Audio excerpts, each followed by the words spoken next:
folks who put this together is College Options Foundation in conjunction with Army JROTC.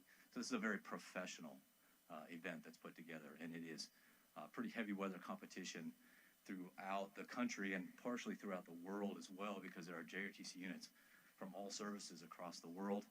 We had folks coming in from Guam in this particular competition, and some folks from Germany. Some of the kids came in from Germany as well to compete. So it's heavy weather competition, but it also brings out the best in the kids. That's for sure. The accommodations were rough this year, really terrible. We had to stay at the Marriott Metro downtown. I know it was a hardship, but we endured. Normally we're set up at the Catholic University of America where the competition takes place, but hey, this is one of those hardships that they had to endure. Unfortunately, next year when they go back, they're going to be a little disappointed based on the fact that they're going back to a college dorm, but that's okay. So to place this a little bit of perspective, worldwide there are about 600,000 cadets in the JROTC program, and that's in all the services that are out there. So to achieve the recognition, the ability to go to nationals, you got 62 teams that are going there, and that's the academic teams. So you have the breakdown there, the 30 Army, 16 Air Force, 8 Navy, and 8 USMC. So 248 cadets total, and if you look at the total number of cadets there, and marry that up with 600,000 cadets worldwide, these kids are in the top 4% of the nation. So this is an exceptional achievement from small Fallbrook out here in, honestly, small Fallbrook in comparison to some of the schools that we went up against there. So if we take a look at some of the opportunities that we went to, sure, we had an opportunity to go out and visit the Washington Mall area. I was stationed at the Pentagon and also down at Quantico for several years, so I'm very familiar with the area, but also gave me an opportunity to take them to the Capitol, to take them throughout the National Mall, to teach them a lot of history, which I had taught them in the classroom, but now it becomes real to them. They see all the monuments. One of their favorite ones, of course, was going to Lincoln Memorial, based on the fact that, Forrest Gump is so popular with the kids. They all wanted to reenact the scene there with Jenny running across the reflecting pond. If you'll take over to my left, and it'll be to your left as well on the screen. That particular picture in the restaurant there, that is directly across from Ford's Theater. The place that John Wilkes Booth assassinated Abraham Lincoln. That wasn't the piece of fascination. It was Lincoln's Waffle House. There was the absolute quintessential important place for them to be. So again, there's some awesome bonding opportunity and opportunity for the cadets to get to know each other very, very well. As we take a look at the team itself, on the very top there is Miss Amy Ozuna. She was the team captain, and she's receiving our award there from the director of Marine Corps JROTC, Colonel Oltman. Down in the center there, you can see the team set. They are in one of their heats at that particular moment. And again, these are some pretty heavy weather. If I look in the back there, that was against Catholic University. And that is one of my colleagues who is the team teacher, or actually the coach for Catholic University there. He and I have known each other for years. And then the top right there, that is the national championship piece, in the auditorium there at Catholic University. Kind of want to provide you some pictures to give you a flavor of what occurs during this particular event while we're there. On the right-hand side, an important piece of United States Marine Corps history, there's the flag raising over Iwo Jima, based on the famous picture from Joe Rosenthal there. But to take the kids there and to let them witness the history and to see all the battles that they studied, that I've taken them through, that's the solidification. And then from there, we traveled over to Arlington Cemetery, where we looked at the Tomb of the Unknown Soldier, where Jane F. K. was buried, or is buried, as well as the rest of the family. So it was really, for most of them, really an opportunity to not only meet kids from all over the nation and to compete and get that confidence, but to bring back the history of the United States and bring that to them in real time, etc. So good. Okay. So what we're looking at tonight, what I have on board right now is I have Cadet Gunnery Sergeant Allen on board. He was a member of the team. I'd like to have him come up and relay to you his experiences from his competition and what it was like for him. You can hear it from my side, but again, I'd like you to hear it from the cadets. we're waiting on Cadet First Lieutenant Ozuna to show here. She's supposed to be on time, on target, but we'll go ahead and wait for that. So.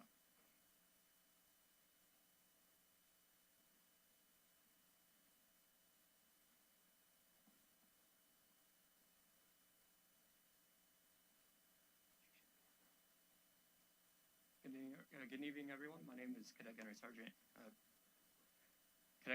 Allen from Fallbrook Marine Corps JROTC. Just want to let you know at the time of the competition, you'll see me reference as Staff Sergeant. I was a Staff Sergeant at the time.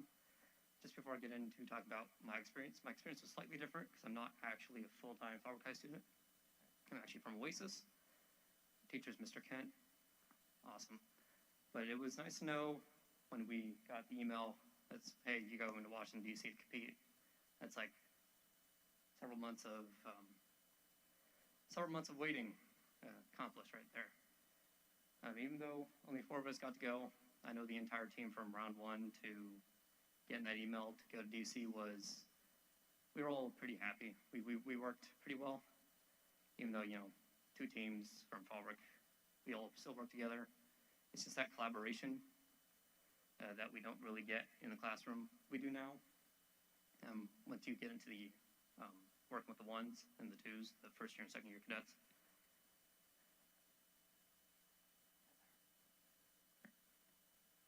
First Lieutenant Zuna is now here. Just learned that, so she'll be here in a minute. But honestly, I know all the cadets will say the same. The best part was not just going out to eat, not going around Washington, D.C., but was working with cadets from other states. There was this really awesome team from the Air Force that we flew in with, actually, from Scripps, Florida. They won. Congratulations, guys. But it was something else. After the competition ended, we had a night of, I think it was barbecue. They had barbecue for us. It was awesome. We hung out for about a couple hours. And that's where you meet the real cadets that aren't competing in, academics or anything. And after that, it was awesome because the night after the competition ended, we were invited from another Marine Corps team to come down to the lobby of the hotel and hang out all night. Awesome experience. You still get to learn about other cadets, what they do, what their goals are. And what we noticed is some of the goals are actually pretty common to what we have. We all want to do the same thing in life, want to get in the same place. So that's all I have, unless there's any. Thank you so much. So there were 3 other students? Yes, ma'am. Colonel Wade, there were 3 others? Yes, ma'am. 3 other students. We'd had Cadet Alexis Rivera. She's a captain. She's the commanding officer of the JRTC unit. We have, obviously, Connor Allen, who's standing here, and Miss Ozuna. Right. Okay. And we had, well, they're all here right now, and Cadet First Sergeant Sean Daly. And so part of what we want to bring back into all this is the fact that in terms of Fallbrook itself, they should be immensely proud. We have a small Title I school, and if you compare our resources and availability, and we're going up against Scripps Ranch, Air Force JROTC, I won't say the disparity is rather huge, but again, resources are significantly different. So, our claim to fame will always be that we're scrappers, we're fighters, and we're going to get there, no matter the circumstances. So, it was enlightening, and always it's great to watch the students grow while they're there, to meet other students from, we met students from rural Tennessee, from all over, the United States, and an opportunity for them to meet one another and then gain that confidence that they're in the room, with hundreds of other, really smart kids that are all college bound from all walks of life, and that they have more than one the opportunity and the right to be there with them. Right. So that's what. So Colonel Wade, you're just about the most popular, hottest thing at Fallbrook Union High School District. You know that, right? Well, thank you for the compliment. I appreciate that. But it's the truth, and it's all based on your integrity and, of course, what all the kids are learning from you. So we're very privileged to have had you for the time we've had. And I think it's great that the kids make it to that kind of a level of competition, and to to see the Capitol, and this is an experience they'll never forget. Yeah, so we're glad that they went and that you had a great time, and I wish that all the kids were here so we could give you all some recognition, but I, for one, just want to applaud the one student that's here. Are you guys good with that? Yeah, absolutely. And Colonel Wade, thank you so much. Oh, you're quite welcome, and thank you again for having me and allowing me to come and Yeah. brag on the kids. It's all I fantastic. I know why you're here, and All right. it's appreciated. Thank you, ma'am. Appreciate You that. bet. Good evening. All right, then Fallbrook's finest, and Mrs. Ilsa Garza Gonzalez is going to tell us about some teachers we're going to honor tonight. Yeah, so Fallbrook's Finest started in the 2019-20 school year to recognize employees for going above and beyond. Every month, nominations are received and 3 employees are selected for recognition. In 2019-20, a cake would be delivered to the site of the employees recognized. Last year, we delivered Starbucks gift cards due to COVID. This year, we're starting a new tradition. Each employee recognized tonight will receive a Fallbrook's Finest t-shirt in the color of the site they work at. This month, we received 17 nominations, and we would like to thank and congratulate everyone who was nominated. I don't know if our Fallbrook's Finest are here tonight or not, but I will call your name, and if you are, if you could please come up on stage. Lydia Hahn, Jorge Rojas, and Kimsa Trong. Okay, I still want to read a little bit about them, share with you. Lydia Hahn is our lead counselor. She was nominated by her colleague Isaac Contreras for her relentless and selfless work through this trying time of schools reopening. She's been a trooper and has assisted Isaac with processes and direction as he continues to learn and evolve, Lydia has been instrumental in voicing the unique needs of our counselors and non-teaching unit personnel. She has embraced the role of lead counselor and has brought a common vision to the counseling team. Jorge Rojas is our parent liaison. Jorge is the parent liaison for Fallbrook Union High School District and was nominated by Shelley Sandoval. Jorge is always willing to help with anything, even if it falls outside of his job description. His first priority is always our students and their parents. He is a true team player and wants to see our school be successful. Jorge also serves as a soccer coach and is always looking for ways to get our students and parents involved. This year, Jorge worked tirelessly to promote our mano a mano parent workshops. The first meeting held last week had over 40 parents in attendance.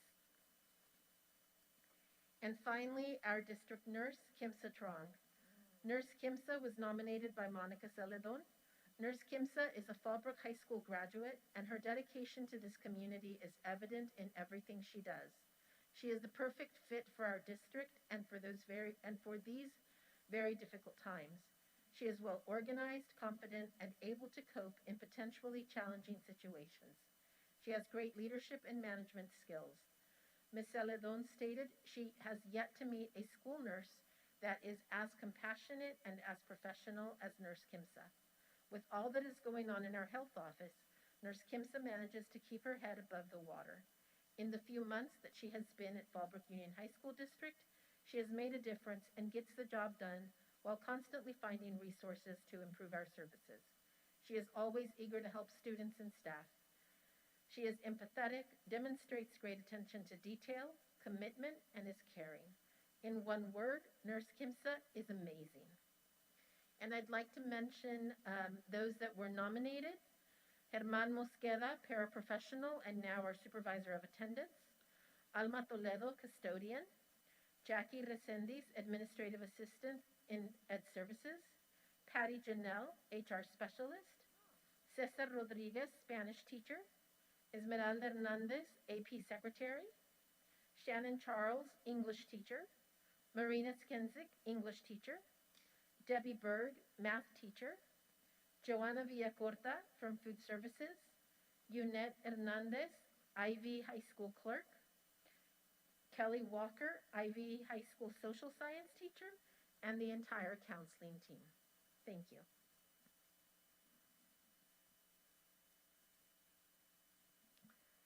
All right. Congratulations to those staff members who got that honor. That brings us to our presentation. TOSA teacher, Mr. Omar Mura. Hello, good evening all. Thank you for letting me come. Talk to you guys about my position. MTSS is a multi-tiered support system of support for students.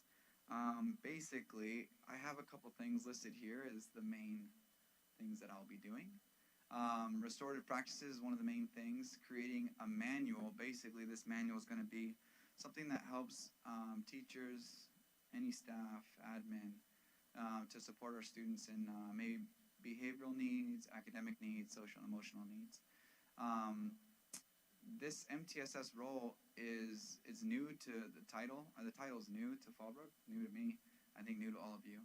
But this is something that's been in the works actually for like at least 9 or 10 years. When I first came here to teach long-term, as a long-term sub, you guys may recall the names of Adam Dawson and Nicole Miller. They created this, or they didn't create it, but they were starting this RTI training for teachers, which is response to intervention.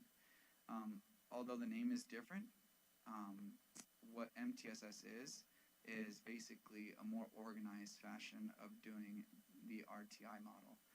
And it's also not encompassing everything as one. It's more trying to individualize not only what a student needs, but in the category of behavioral, academic, social, emotional. This document is going to take a long period of time to create, right, for it to be accurate and for Fallbrook High School and for its students. And so I kind of wanted to let you guys know about what I've been doing so far while I'm trying to gather data, culture, understand what's going on, and trying to get to know my students. So here's an example before I go into my story, though, of what I've done so far.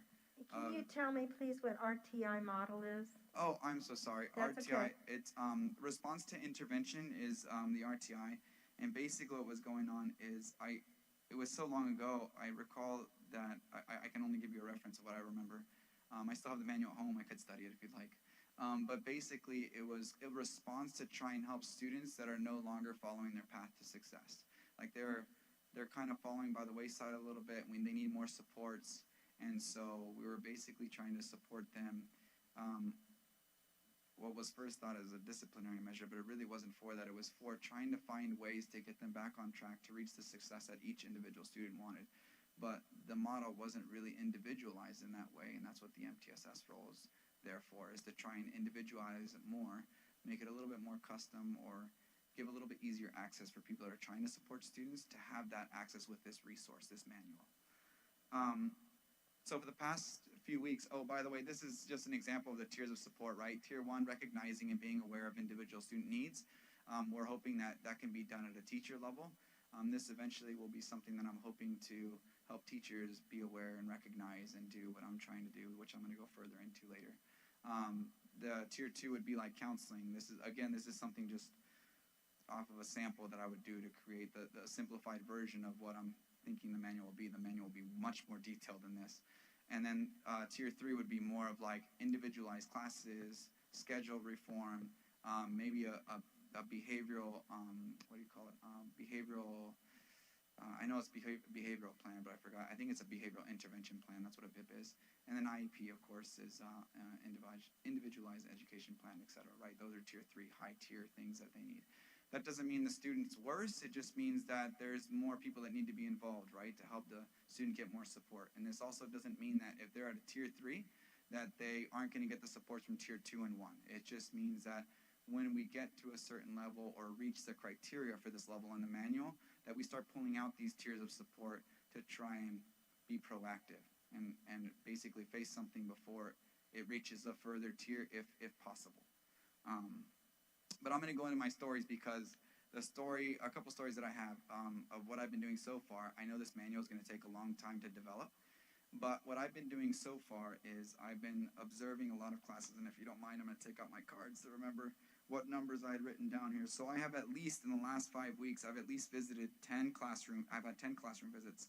I've met with 20, at least 20 teachers on an individual basis to talk to them about their students, get some idea of what's going on, maybe commonalities are going on between teachers and things to help support students. I've also had private meetings with students and group meetings with at least 5 students to help advocate for them to try and get them back on track. And these have happened in a couple ways. So my role, I'll explain a little bit with my story, is that really what I'm focusing on is trying to create more opportunities for the student to get the support they need, know the support they have.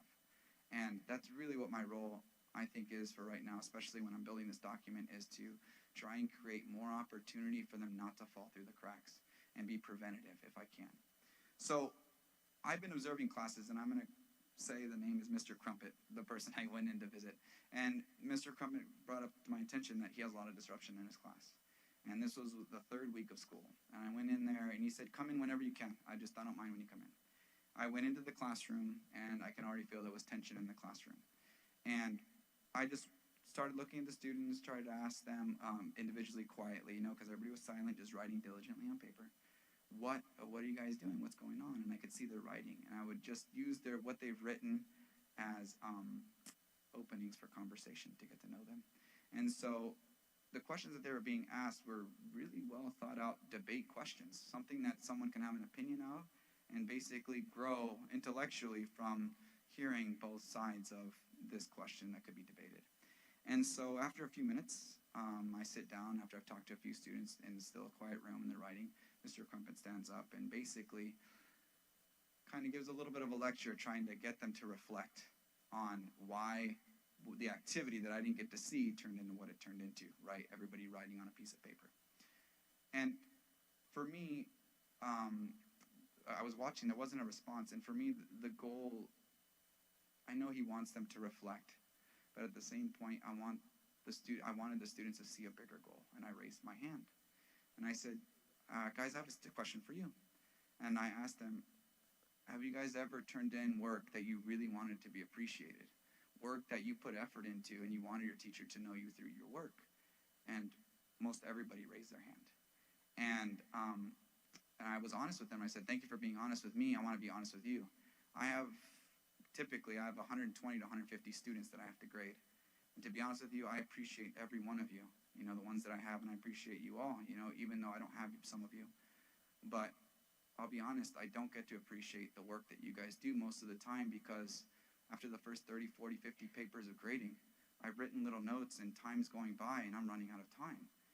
And I'm like, take this opportunity, for instance, if I come to understand correctly, Mr. Crumpet made it so you guys would be on both sides of the classroom taking turns voicing your opinions to these questions you're writing about, correct? And they're like, yeah. I'm like, I'm on real time. Mr. Crumpet, I'm sure, would have been able to appreciate whatever you say, and whatever he says to you, you guys would be able to appreciate as well, because he's listening to you, making eye contact with you, getting to know you, right? And so the kids kind of nod, and they're still in silence listening. And I tell them, wouldn't that be much better than writing down on a piece of paper the rest of the period and writing all these words? And let's be honest, do you guys think he's going to read every single one of your papers? And they all said no. And I'm like, and it's okay to be open. It's the truth. It would be very difficult and demanding for a teacher to read. He's probably going to look at it for completion, right? And so they agreed with me, and I said, look, next time, I want you guys to try taking this opportunity. Take the opportunity your teachers do for a lesson, because this opportunity was an opportunity for you to be appreciated for your work. And your work doesn't have to be on paper. It doesn't have to be with pencil. It can be with your voice. And then I'll get to know you better. He'll get to know you better.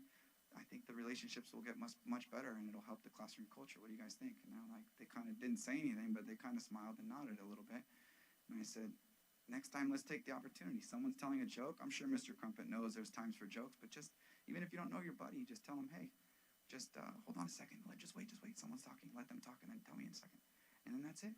And then you guys can go on telling the joke whenever there's a moment in time. Well, but let's try and take this opportunity next time we get it. And I don't know if it was timing or what, but the bell had rung right after I had said that. And they all left, and it felt more of like a positive light, like the next time we'll be able to take this opportunity. So I restored, I guess, what tension could have led into other days. And ever since that day, not that it's been perfect, but that disruption, the major disruptions that occurred in Mr. Crumpet's class have not occurred. And it's been 2 weeks so far, 2.5 weeks actually. And so it made a positive impact. And I think that's what my role is my role is to try and look at the bigger picture, have the kids take a perspective, and realize that the greater, I think, thing about this is to build a positive relationship. And if you want school to be enjoyable, give each other what each other wants. Give each other appreciation, give each other the time, give each other respect, and it'll happen. And it'll be more enjoyable. Mr. Crumpet was appreciative, of course, and I kept checking in with him just to make sure things were going well. That's why I can tell you they've gone better than they did before, you know. And as I'm doing my role, I'm learning and practicing to recognize and value the diverse characteristics of all the students, you know. And it's a lot to take in, and that's what I'm trying to do as much as possible.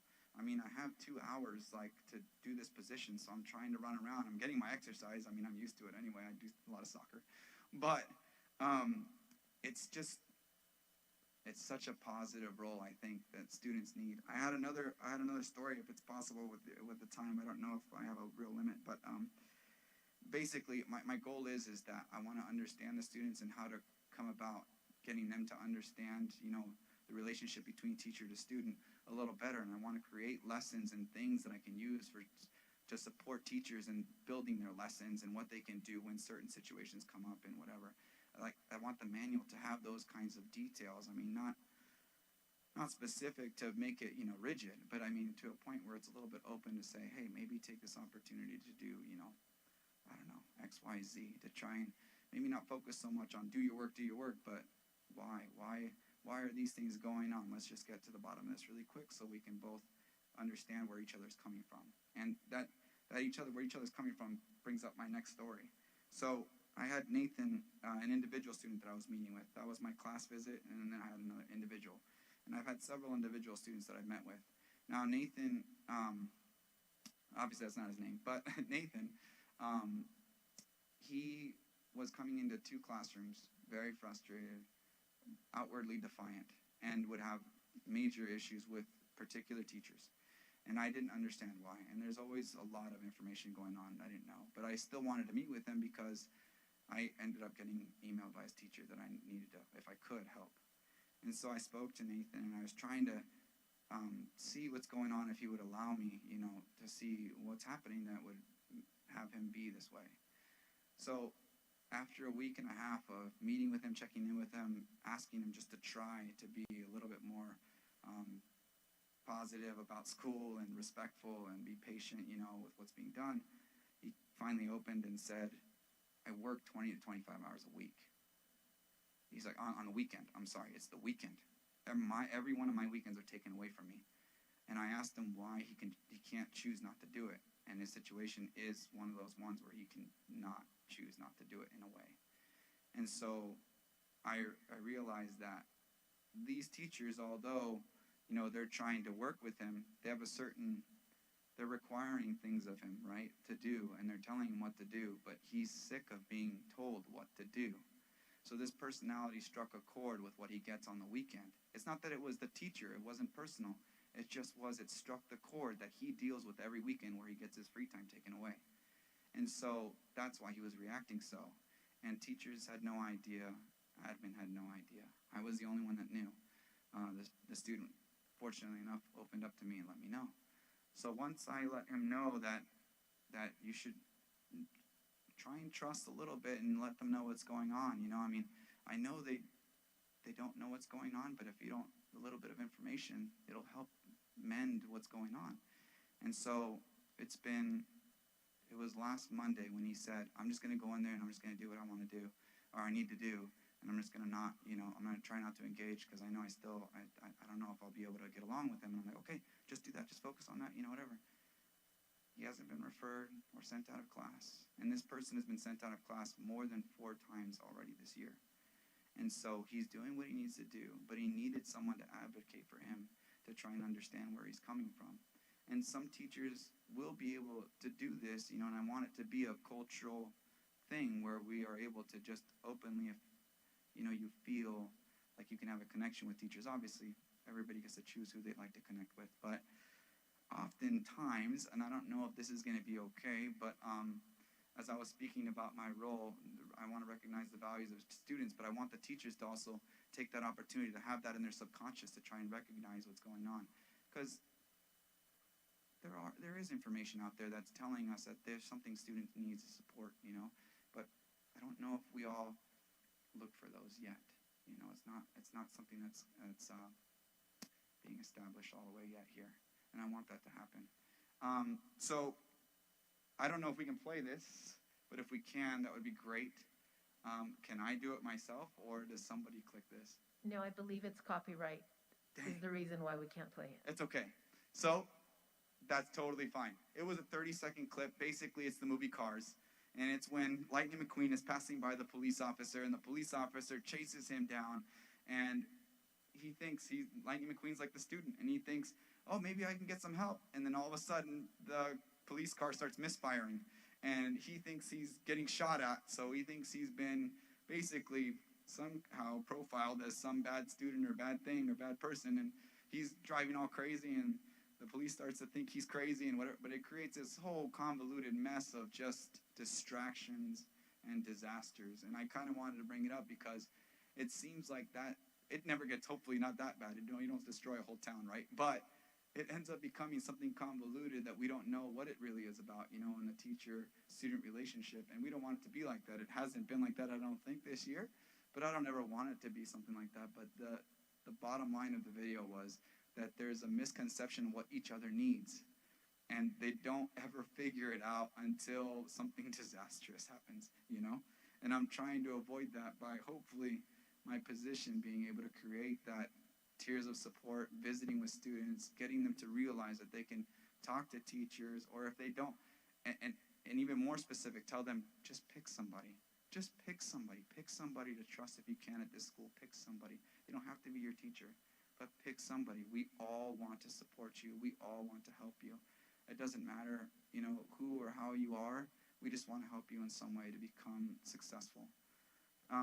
So the other few things that are my role, and these are the last things I'd like to say, is that I'd like to be, and I'm hoping to be the lead in kind of improving the culture and helping teachers in the classroom understand what we kind of need to do to recognize when things are going astray a little bit, so we can get them in those tier 1 supports if we can. The supports that are available that they might not know are available, to help them not get frustrated because they can't understand the material, can't do the material, that they need other resources at hand so they can actually be successful. I'm hoping to be able to help my colleagues in understanding and finding ways and resources to basically accomplish reaching every one of their students if they can.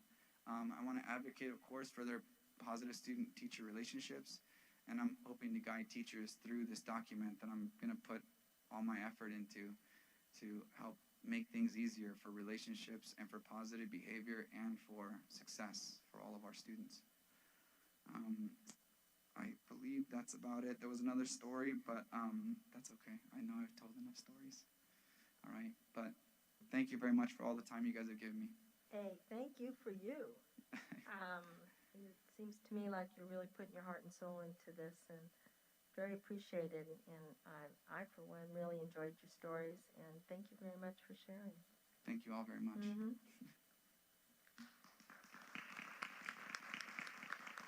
Thank you, Mr. Burrow.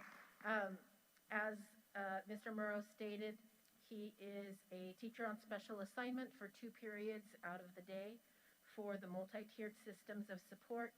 And just to provide a little bit more background for the board, since he did mention response to intervention. Response to intervention was presented as a triangle where the biggest bulk, tier 1, were the academic interventions that were in place that 80 to 90% of students needed. So it was the basic curriculum. From there, tier 2, it's for about that other 10 to 15% of the student population that needs a little bit more support. And then tier 3 is only for about 5% of your population.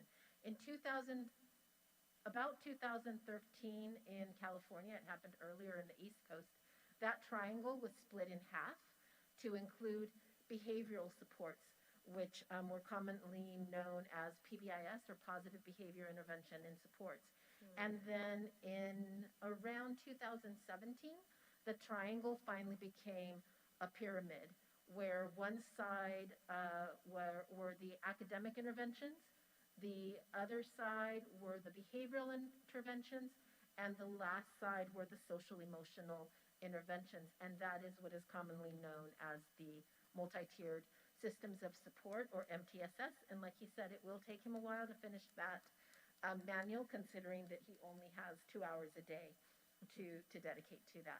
Before we move on to our next presentation, Madam President, I would like to invite Cadet Asuna to the podium I see. She to showed finish up. the ROTC presentation.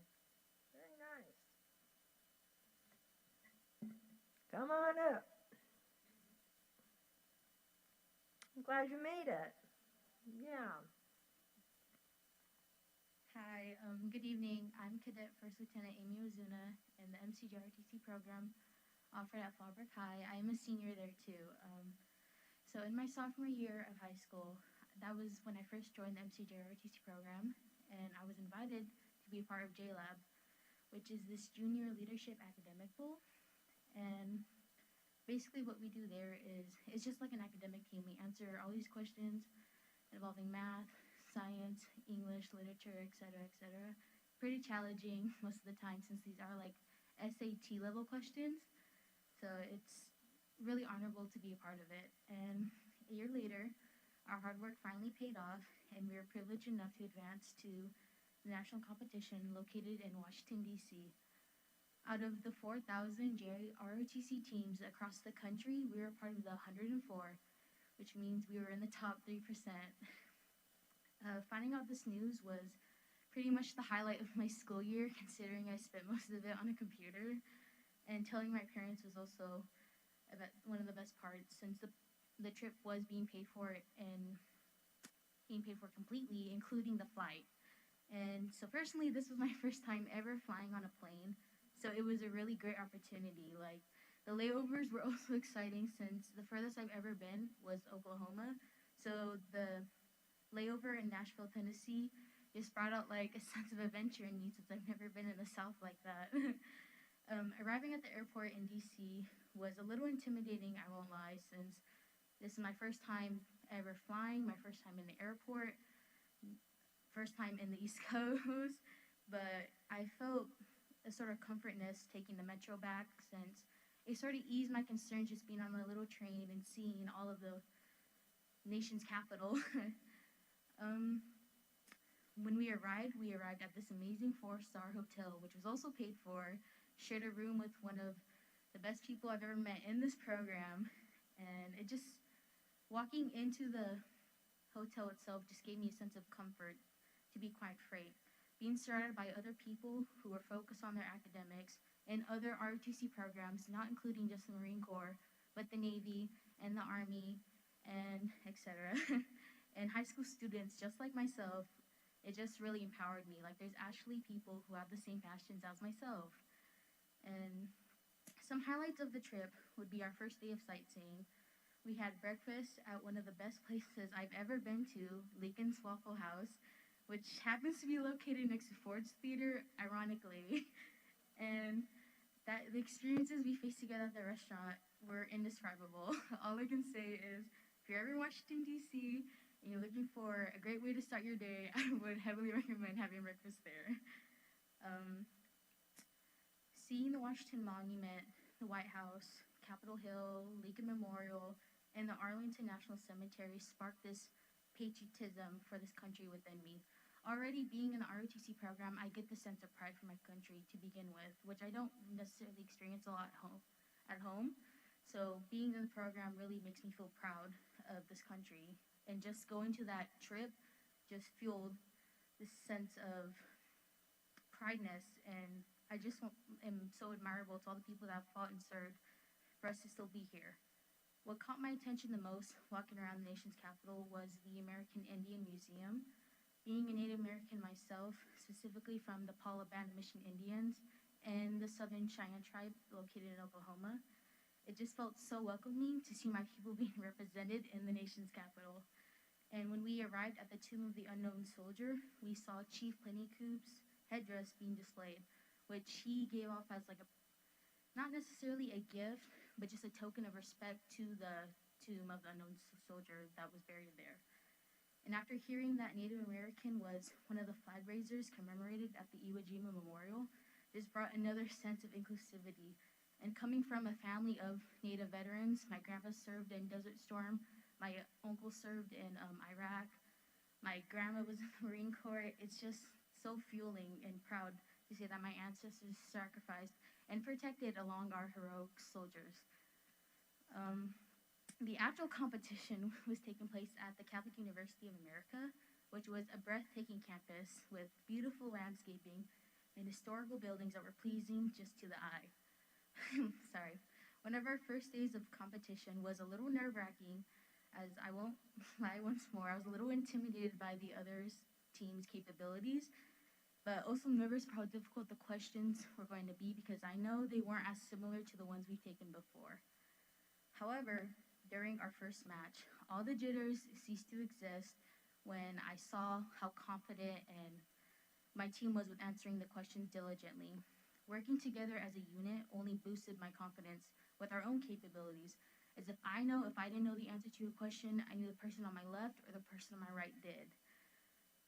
We all offered valuable necessities when it came to our matches, whether it be myself with history, Daly with science and mythology, Alan with all-around ROTC knowledge, Rivera with literature, and even our former team captain supporting us from behind with our instructor, Lieutenant Colonel Wade. The experiences we faced together as MCJRTC cadets is something that I'm proud to look back on, as not only was this a bonding experience with some of the best people I've ever met, it just shows how this program has been extremely beneficial to all of us. I'm proud to call myself an MCJRTC cadet at Fallbrook, and I'm even prouder to admit that I can call this program my family. Thank you. Oh my gosh. Wait a minute. It is, yeah. I agree with you. He's the captain of the team. Oh my goodness.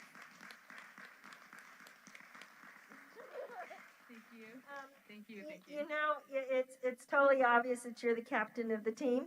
And I'd be so proud of that if I were you. And your heritage is just proving you to be a wonderful young lady. And we're so proud to have you here at Fallbrook. Thank you so much. Absolutely. Yeah, thank you.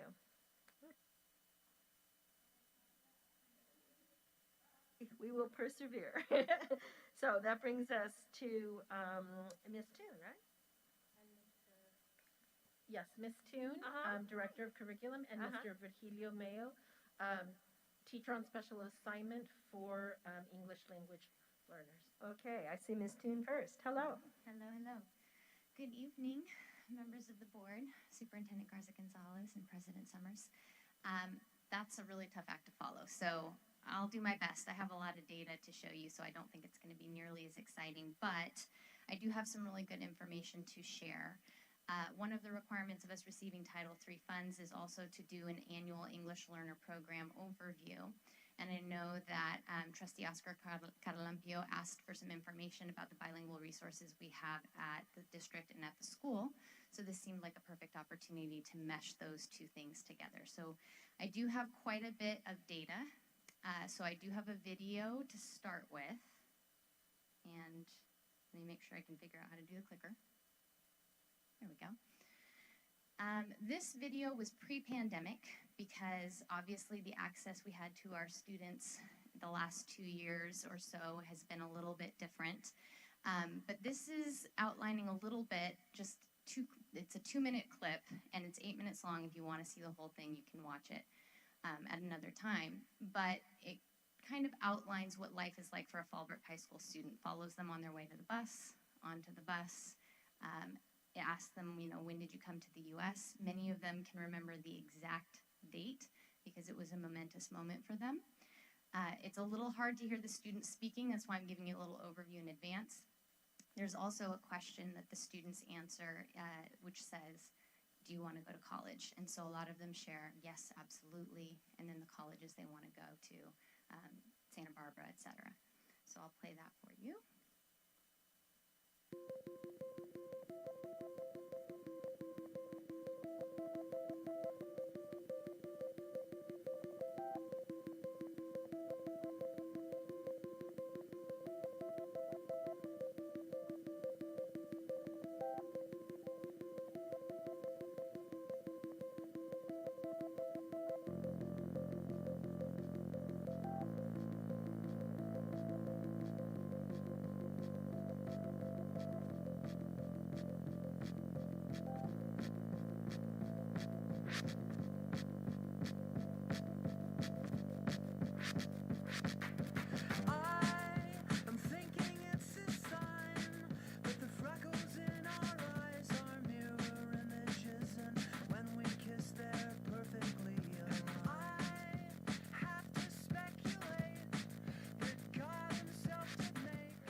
I'm from Mexico and I'm born in Guanajuato. California, but my parents were born in Mexico. I am from Guatemala. I was born in Guatemala City. Scan the radio. I hope this song will guide you. They will see us waiting from such great heights. Here from California, Fallbrook, California, and I was born here. Born here. Almost 4 years ago. Registered on August 21, 2006. United States 4 years ago on September 10th, 2010. United States in 2010. Frankly, will not fly. You will hear the shrillest highs and lowest lows with the windows down. College, and my dream college would probably be Santa Barbara. I don't know where yet. Of course, I want to go to college.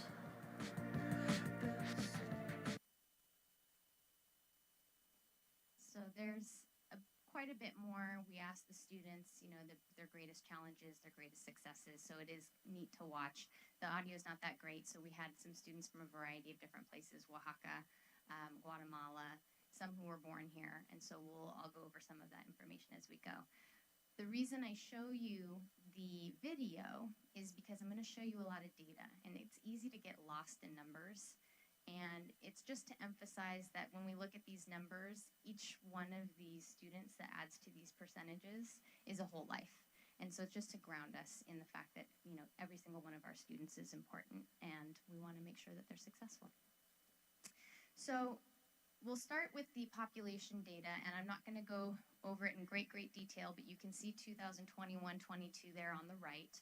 In yellow, EO and FEP stands for English Only Students or Fluent English Proficient Students. So these are students who were never part of the EL program.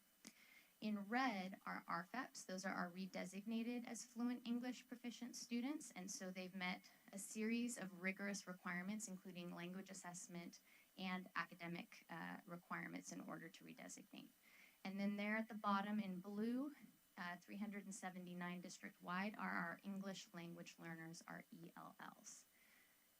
Breaking this out across our 3 schools, on the far left you see the same colors at our district level.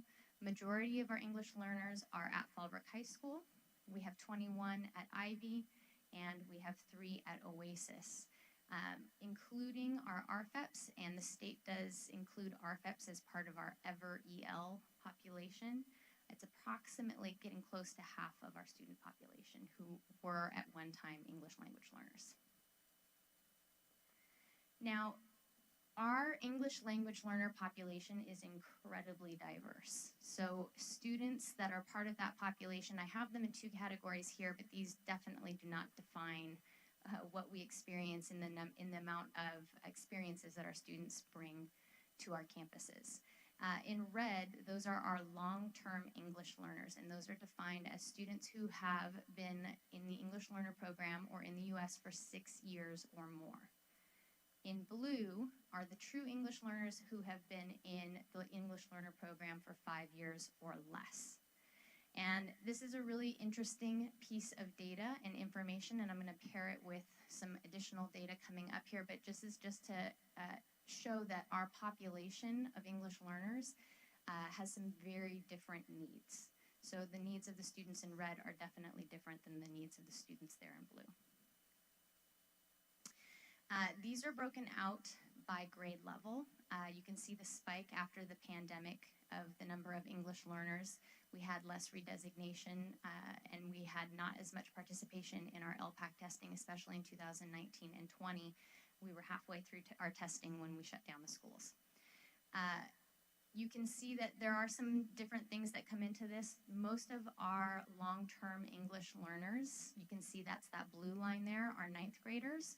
So we do inherit quite a few of those, and then as the years go by, you can see that those numbers begin to decrease because as time goes by, we're able to redesignate some of those students. Now, this information paired with our long-term English learner data is very interesting and important. So if you take our English learners and then you look at the demographics by birth country, 52% of our English learners were born here in the US. And they are English learners because there is a family member at home who speaks a language other than English. Our second greatest portion of our population are coming to us from Guatemala, and then 8.7% coming to us from Mexico. This is our redesignation data. Our English learners, in order to be classified as fluent English proficient, have some rigorous requirements. The first is that they have to get the highest level possible on the LPAC, which is the language assessment for the state of California, and that's a 4. They cannot even be considered until they have received a 4. And you'll see in 2018 and 19, that's when the state did change their requirements. So prior to 2018 and 19, we would look at students who had a 3 for potential redesignation if they were being successful in their classes. Paired with the change in requirements and then the pandemic and the lesser participation in our LPAC, you can see that those numbers have decreased, and we have not done our redesignation yet for 2021-22.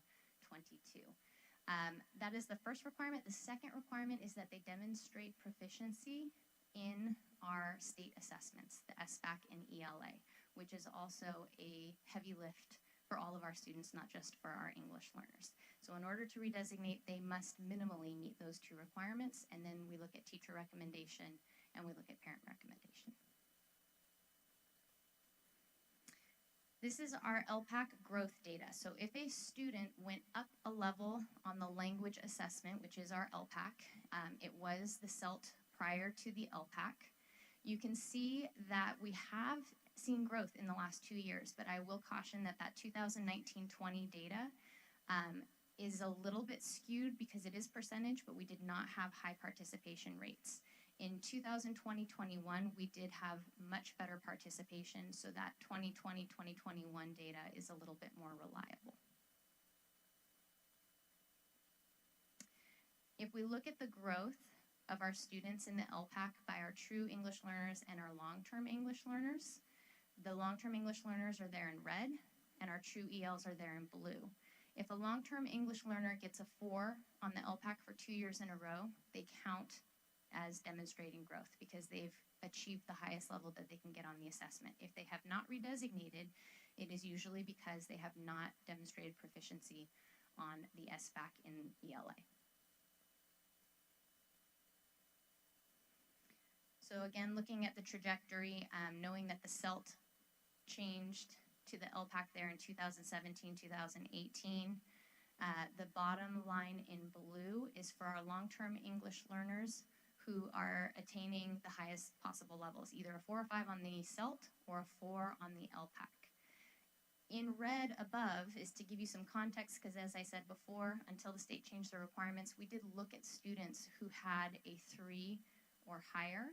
And so you can see that that percentage jumps up when we look at students who are at the reasonable proficiency level. If we look at just our true English learner population, 5 years or less, same information. The bottom line in blue are students who are getting the highest level on the LPAC, and in red, it is if they are getting a 3 or a 4 on the LPAC.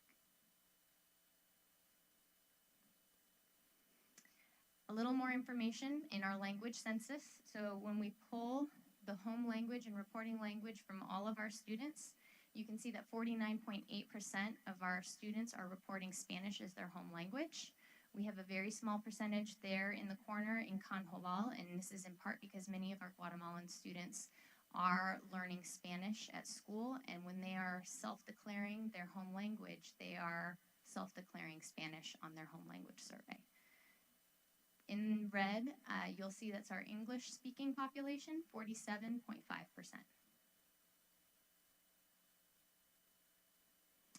And the correspondence language is what the family has chosen in regards to how they receive communication.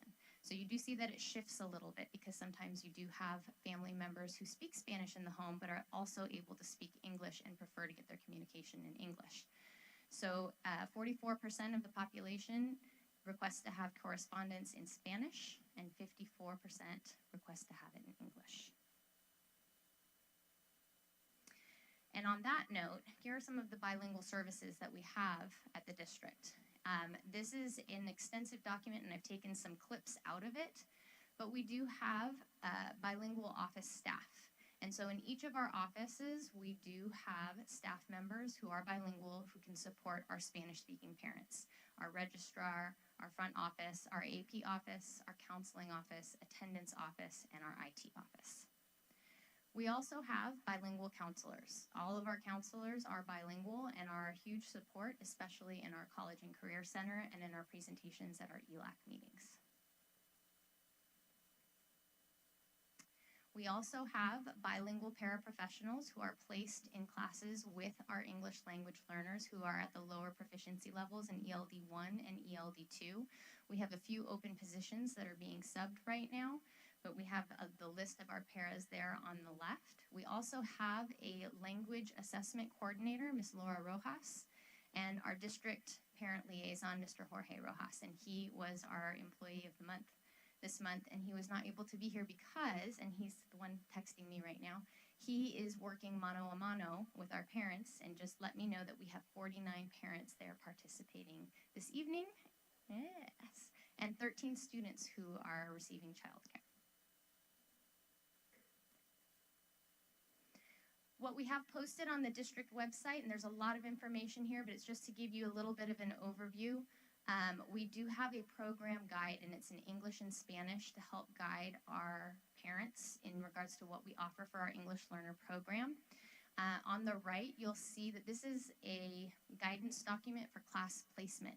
We have high levels of expectations for all of our students, and so even students who are coming in at the beginning proficiency levels of English, we set them up with a guidance schedule to be A through G, so they get their graduation requirements as well as being potentially prepared for college.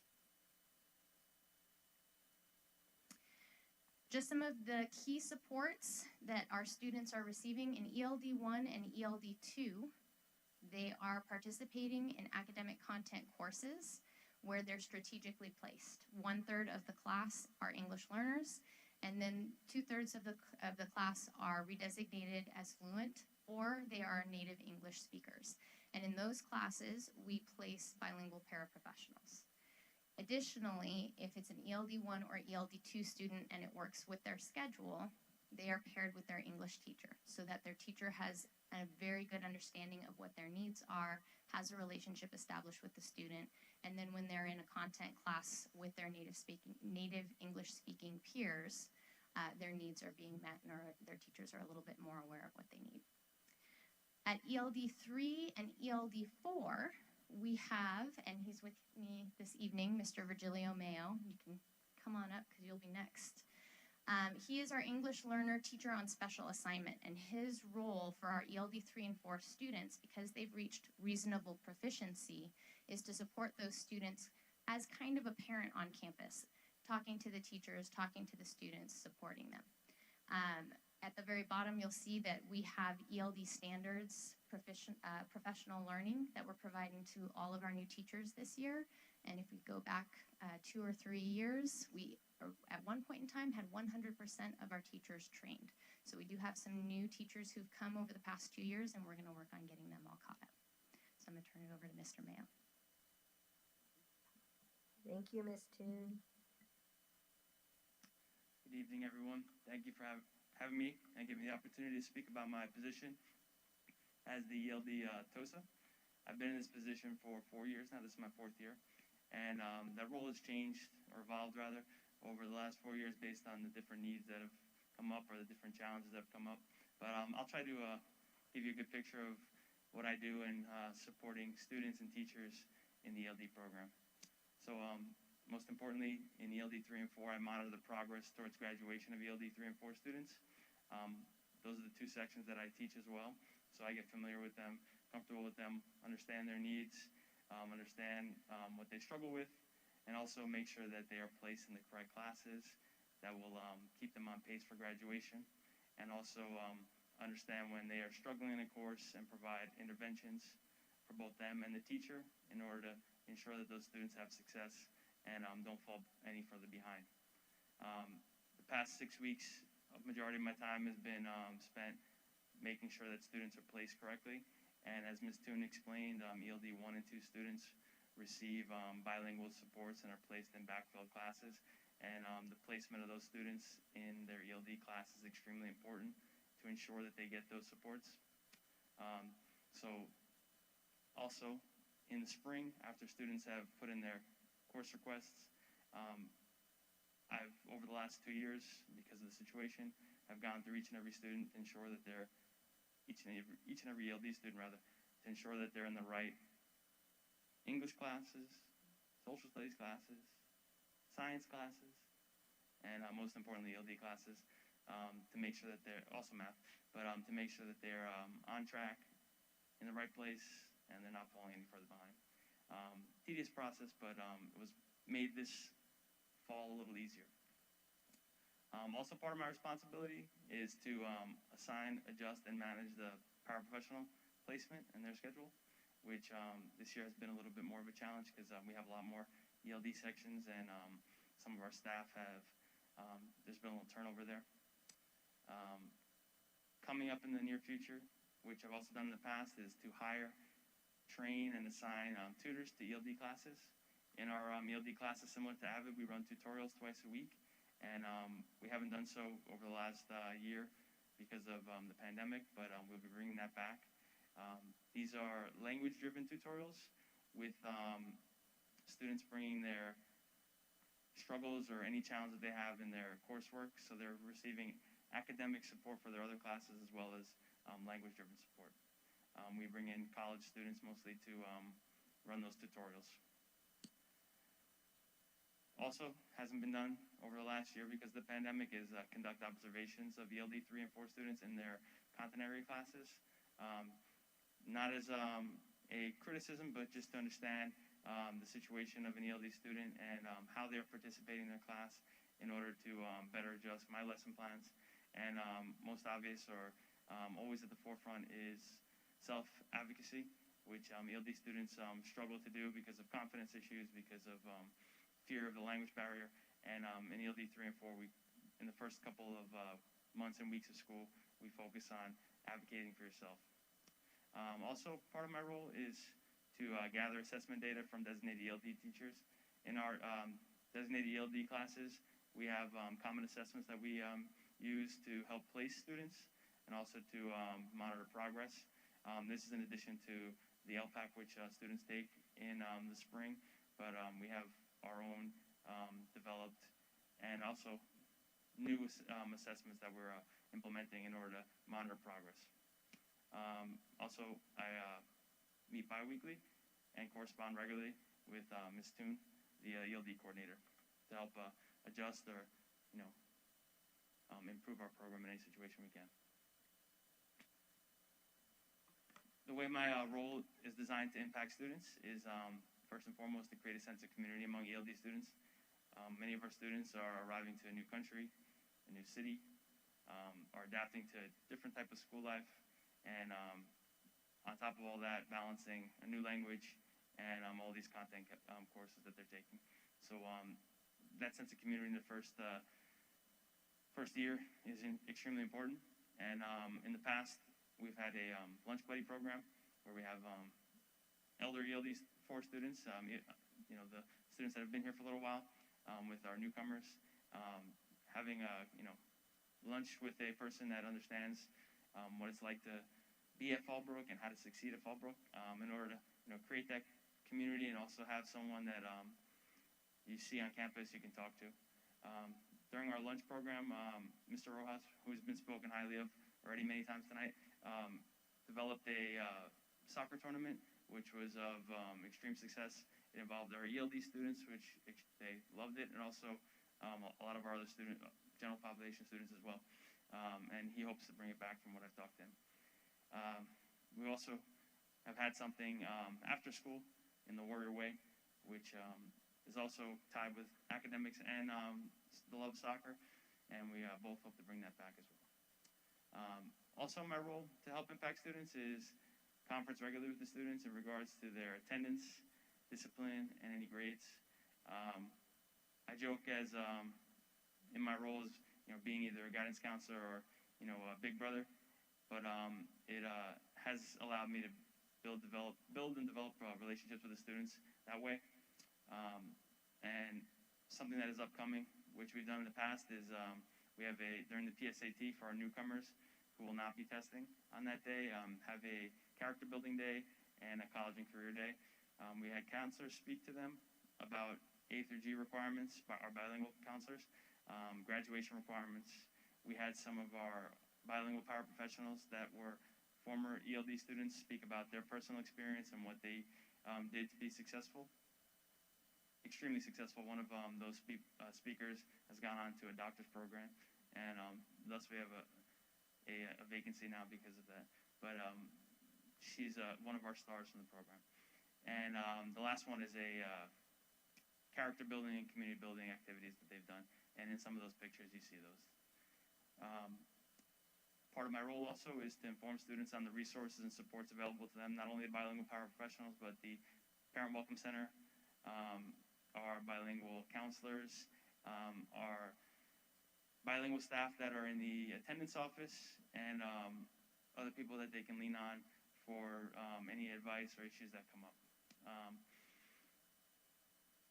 Regularly discussing graduation requirements and college admission process has also been incorporated into my ELD 3 and 4 class. Students have done projects where they research out a career and understand the path that they need and the value in a college education, whether it be vocational or associate's degree or their bachelor's degree. They understand the different paths that they can take and choose. We've led our ELD 4 students to Palomar College, where they're able to take an assessment that would have them understand what placement they would be in for their English and math classes. They toured the campus, and they visited several departments on the campus that they were interested in, and got insight into what Palomar College was like. Many students had never been on a college campus or understood what a college campus was about, and it opened a lot of eyes to them and allowed them to create connections with some of the ELD coordinators there at the campus so that they had that communication line open. As I already stated, teaching and encouraging students to advocate for themselves is a big part of what I do. And it is a challenge at times, but definitely most rewarding part of my job to see them step up and open the door and able to, you know, speak for themselves. Also, providing academic support to content area classes is something I do as well, whether it be, you know, opening up my classroom during lunch and helping students understand the instructions of their assignment or in the morning, or communicating or being the communication liaison between the student and the teacher to understand an assignment or to you know, complete assignment on time or properly. That's part of my role as well.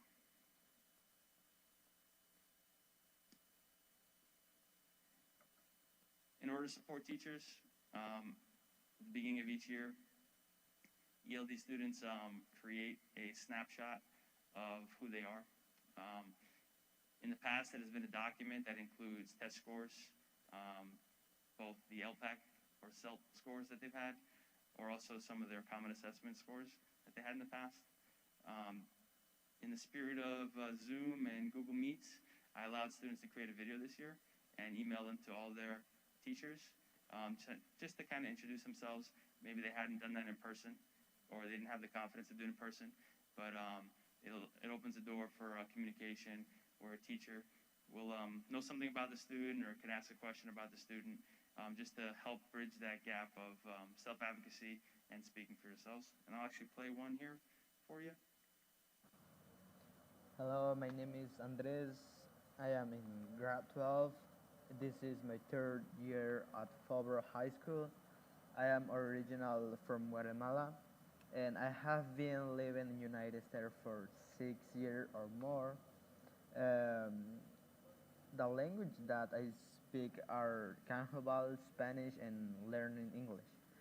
My strength as a student are like paying attention in class, participating in class.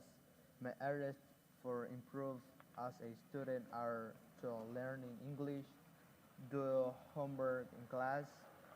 One specific goal have I for this year is to get a experience about a new things and get a most experience about English. One thing I enjoy doing is I enjoy a good moment with my teachers. In the future, I will like to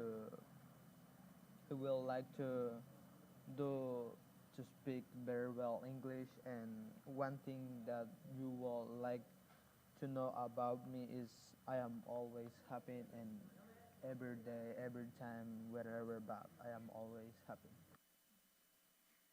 So again, this is kind of to open up the door for communication between teacher and student, and also give a little insight of who the student are before they, are in their classroom.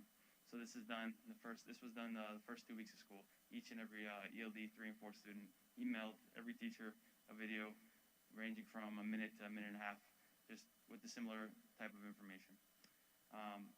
Part of my role to support teachers is to assist in scaffolding or modeling lessons or assignments to support English learners. I'm always communicating that I'm willing to help modify assignments or exams or even lessons that would make them more accessible to our language learners. I also offer my services to explain assignments to students that are just falling short or missing something that the teacher is requiring of them. Helping teachers explain or model assignments for the struggling learners is a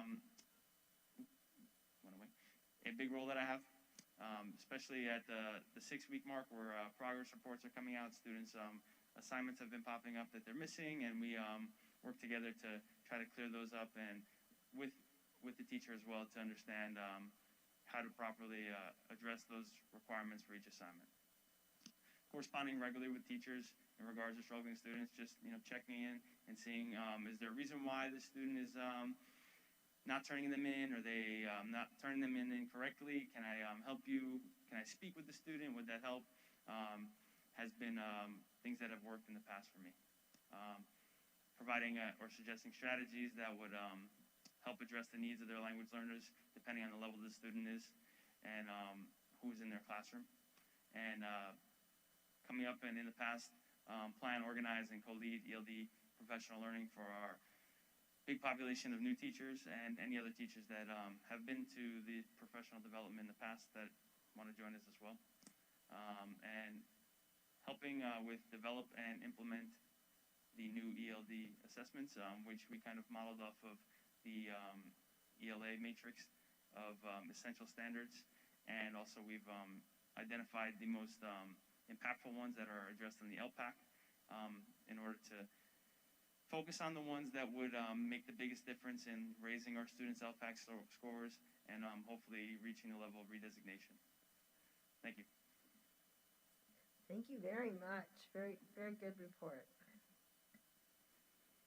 I do have a little bit more. A would like to share some parent information with you. And I know that our presentation is a bit long, but I want to make sure that I'm comprehensive in giving voice to our students and our parents. This next portion of the presentation is largely parent feedback. And at the previous few board meetings, we've had a lot of parent feedback here at our meetings. And our parent input is critical and is very much so valued as we look at supporting all of our students. Our parents are our partners, and it takes a village to get students to be successful. And we all have the same goal. We want our students to be successful. We want our students to have a good life. So we have parents who are comfortable coming to board meetings and presenting and giving their input. And then we have parents who provide input in a variety of other ways. And so this is a yearly survey that we do for our English language learner parents. And this was done especially because of COVID. It's normally done at an ELAC meeting, and we send it out to parents to complete. When we sent it out to parents, we didn't get anyone filling out the survey. And then when we provided it at an ELAC meeting virtually, nobody filled it out. So we started calling parents individually. And when we called parents individually and began asking questions, they were able to give us some feedback, and that's what you'll see here in some of these questions. The first is, do parents understand the LPAC report? It's a key part of redesignation for our students. And in blue is yes, and in yellow is somewhat, and the combined percentage of parents who understand our LPAC report is 87%. This next piece is the parental exception waiver process. Parents are not required to utilize our EL services. If a parent would like the student to not be in designated ELD or would like to remove the scaffolds and supports of our bilingual paraprofessionals, they have that right. We have had students in the past who've taken this route. So in blue, again, is yes, and yellow is somewhat, for a combined of 85% of our parents who understand the parental exception waiver process. This next part is linguistic interventions and academic programs, and how much parents have knowledge of these programs. And again, we're looking at that blue as yes and the yellow as somewhat, for a combined of 82%.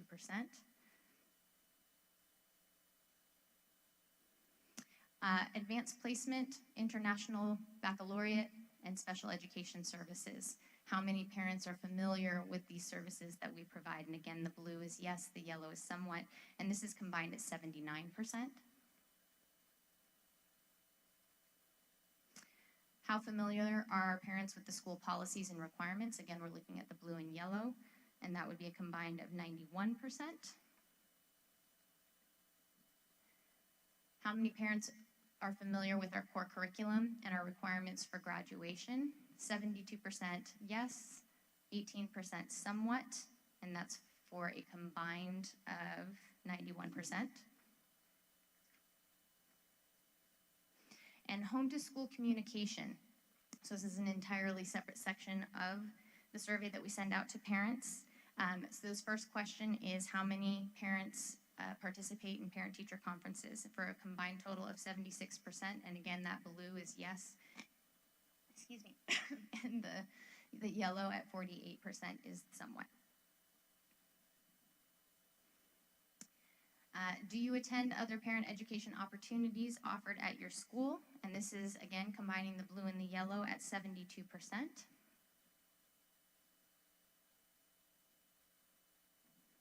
This question is, are you receiving information in a language that you understand? And so combined between the yellow and the blue is 100%, 72% saying yes. The next question is, do they feel welcomed by the school as partners in education? And again, combined between yes and sometimes is 100%, with 63% being yes.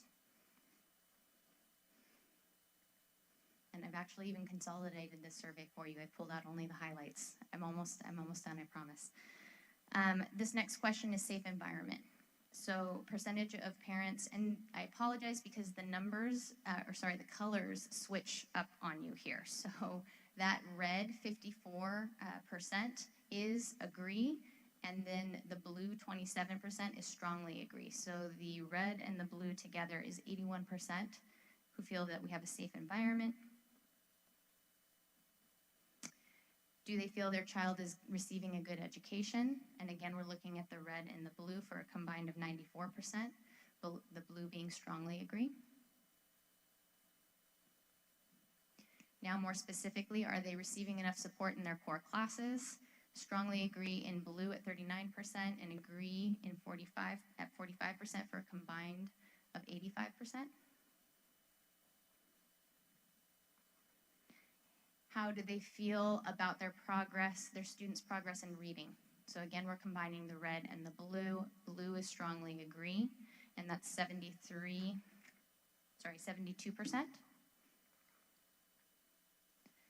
Their progress in writing, 24% being strongly agree, and 48% being agree for a combined of 73%.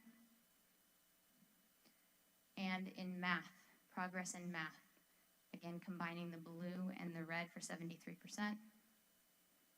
And then last but not least, we asked them at the end of the survey, are you willing to come to participate in some committees with us? Because we can always use more parents. We want their input. We did have some parents who said they would like to come to ELAC, some who said coffee with the principal, and I know that our principal, Ms. Lauren Jones, has been working hard to arrange those at times that are more conducive to all of our parents, so she's alternating between a morning and an evening session, and coffee with the counselors, and we're doing the same at Ivy High School, providing dinner with the counselors so that we can capitalize on more of our parents, and we do have about 47 parents tentatively confirmed for coffee with the counselor at Ivy High School tomorrow evening, which is tremendous. Right now, like I said, on Mondays we have mano a mano, and this is where our parent liaison, Mr. Jorge Rojas, is. And in our first session, there were 32 parents, and in our second session, 49 parents, and our third session is running today, again with 49 parents, 13 children, and one student who is assisting in giving community service hours. And that is the end of the information we have for you this evening. Great report. All right, that brings us to public comments. Anyone wishing to speak that has not submitted a blue card may submit one before public comments end. Blue speaking cards can be found in the lobby and brought to the stage. Please be advised that this agenda item is provided to allow members of the public to make suggestions or identify concerns about matters affecting the district. The Fallbrook Union High School District Board of Education encourages and invites the public to comment on agenda or non-agenda items. Individual speakers will be limited to 3 minutes. Total public input on any one subject will be limited to 20 minutes and may be extended at the discretion of the board president. Comments on non-agenda items will be heard at this time. Comments on an agenda item may be taken at this time or when the agenda item is discussed by the board. Speakers will be called in order by topic and when card was submitted. The district silence should not be mistaken for agreement with public comments. Rather, the board remains silent to comply with California law, avoid legal entanglements, and or to protect the privacy of those involved. Please be assured any serious allegations have been or will be investigated thoroughly. Any responses from the board will occur during board member comments. So tonight we have 3 people coming to us. The first person is Danielle Kendall, and her topic is possible vaccine mandates.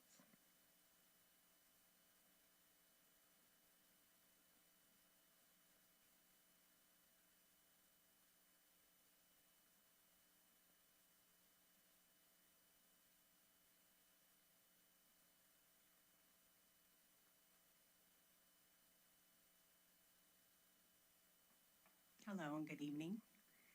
My name is Danielle Kendall, and I am a parent of a sophomore student here at Fallbrook High School. My husband is a 1993 graduate, and we are second generation warrior family. Today, I wanted to voice my concern about the possible COVID-19 vaccine mandates for our children between the ages of 12 and 17.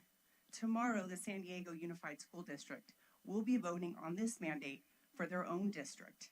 Today, I have come here as a concerned parent that with Los Angeles Unified District already having passed a COVID-19 vaccine mandate, and with the San Diego now voting on it, that we might be dealing with the same mandate in our district in the near future. I strongly oppose COVID-19 vaccine mandate, and I oppose it for our district. Currently stated in San Diego Gov website, we have 760,000 adolescents aged 12 to 17 in our county. From February 14th, 2021 to February 26th, 2021, we had 476 cases in that group. That's 0.00062% of our children with 0 deaths. There's also an article written in the National Library of Medicine that states, coronavirus disease 2019 is more benign in children compared with adults for unknown reasons. This contrasts with our respiratory viruses, where disease manifestations are often more severe in children. We hypothesize that a more robust early innate immune response to SARS coronavirus protects against severe disease. My own children have had COVID-19, recovered with minimal symptoms, and now have natural immunity and antibodies to the coronavirus. We also know that people vaccinated can still carry the virus. As a parent, I need long-term studies done to make sure to educate myself about the decision of COVID-19 vaccine. Currently, we do not have that information available because the vaccine is so new. Lastly, the California State Code 120335 states that there are 10 vaccines necessary for our children to attend in-person education, with the allowance for medical exemptions when necessary. The COVID-19 vaccine is not listed as one of those necessary for in-person education at this time. Feasible options for students who do not want the vaccine could be periodic testing.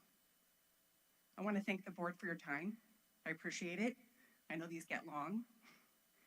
And I want you to consider that the medical and personal health responsibility of our children should be decided by the parents. Thank you again. Thank you.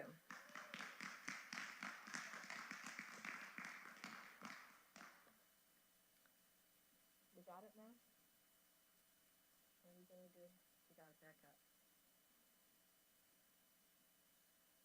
Back up? Okay, it's back up over here. All right.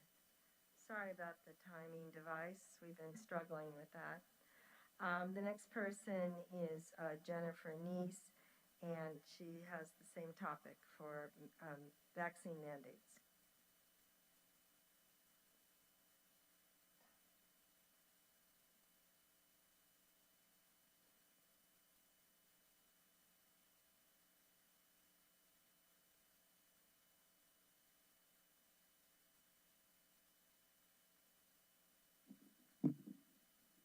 Good evening.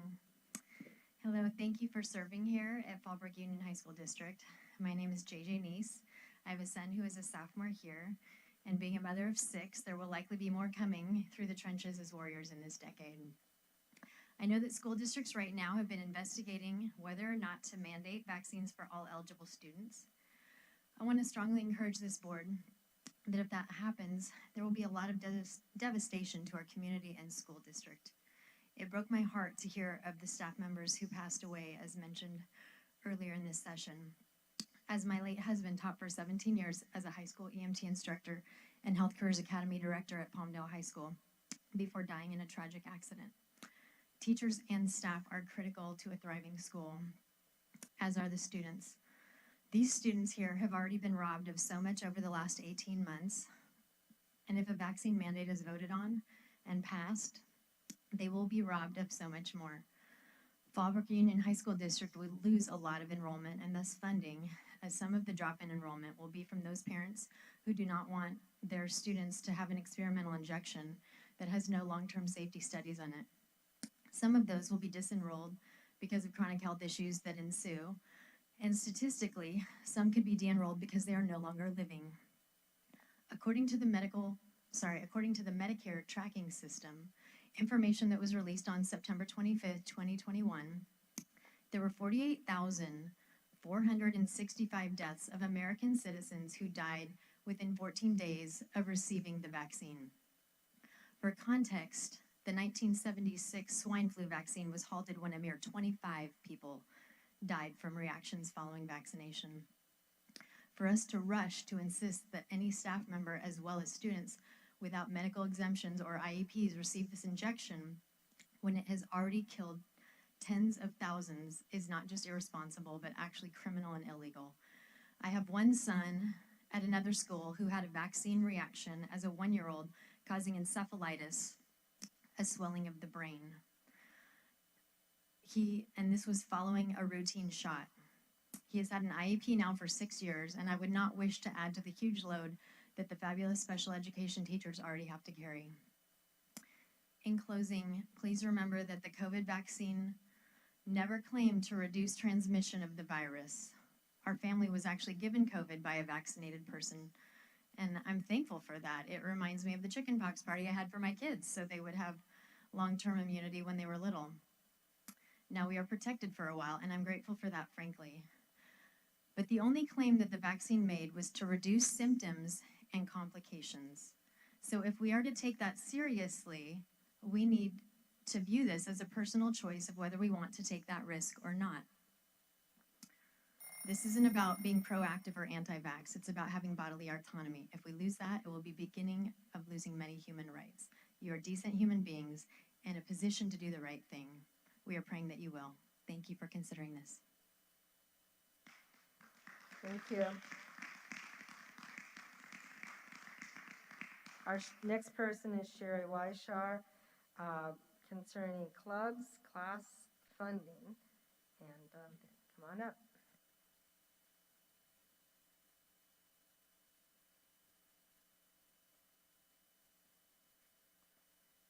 Hello again. I'm Sherry Weishar. As I've said before, I've lived in Fallbrook for almost 26 years, and my 2 youngest children are both attending Fallbrook High School. I was a little pleased at the last board meeting when I heard that Ms. Garza-Gonzalez had been covering classes. I know that the school is extremely short-staffed. The vice principal, Mr. Martinez, is also extremely stretched thin, covering classes and making sure that our students have what they need. And the counseling department is woefully overworked in trying to meet the needs of our students. I'm actually quite pleased that I'm able to see my youngest counselor tomorrow and make sure he's on the right track for college. It is exhausting having to work that much, I know, because whenever you leave your desk, the pile doesn't get smaller, it always gets bigger. So thank you. But I was happy to hear that you're getting back into the classroom and seeing what our students are dealing with. Having such a large age gap between my youngest and my oldest, I can tell you that the school has changed immensely in those 11 years. And the needs of our students, even pre-pandemic, were incredibly different. The school had Club Rush on September 10th. It was really exciting for my kids to have the opportunity to get back to doing things that were not academic, socially with their friends, anything. And my youngest was able to find a club that he was really excited about, went back in, saw kids his own age, met new friends, had a wonderful time, and generally came home from school with a smile on his face for the first time in a year and a half. A week later, he was told that the club had been defunded and they would not be meeting. My oldest is taking yearbook this year, also a new opportunity for him to be able to get out of his shell and get a little more excited about school. And the yearbook teacher had to actually post a fundraiser for cameras so the students could take the pictures and put out a yearbook. she sent that through the Aries communication portal to the parents, and I took that link and posted it on Facebook so that her program could be fully funded, and she now will get those cameras that she needs. It's just shocking to me that money isn't being spent on our kids. Programs are being offered and then taken away. Opportunities are being given and then taken back. And I hope that you will all take a moment to reevaluate what money is really being spent on. Okay? Thank you.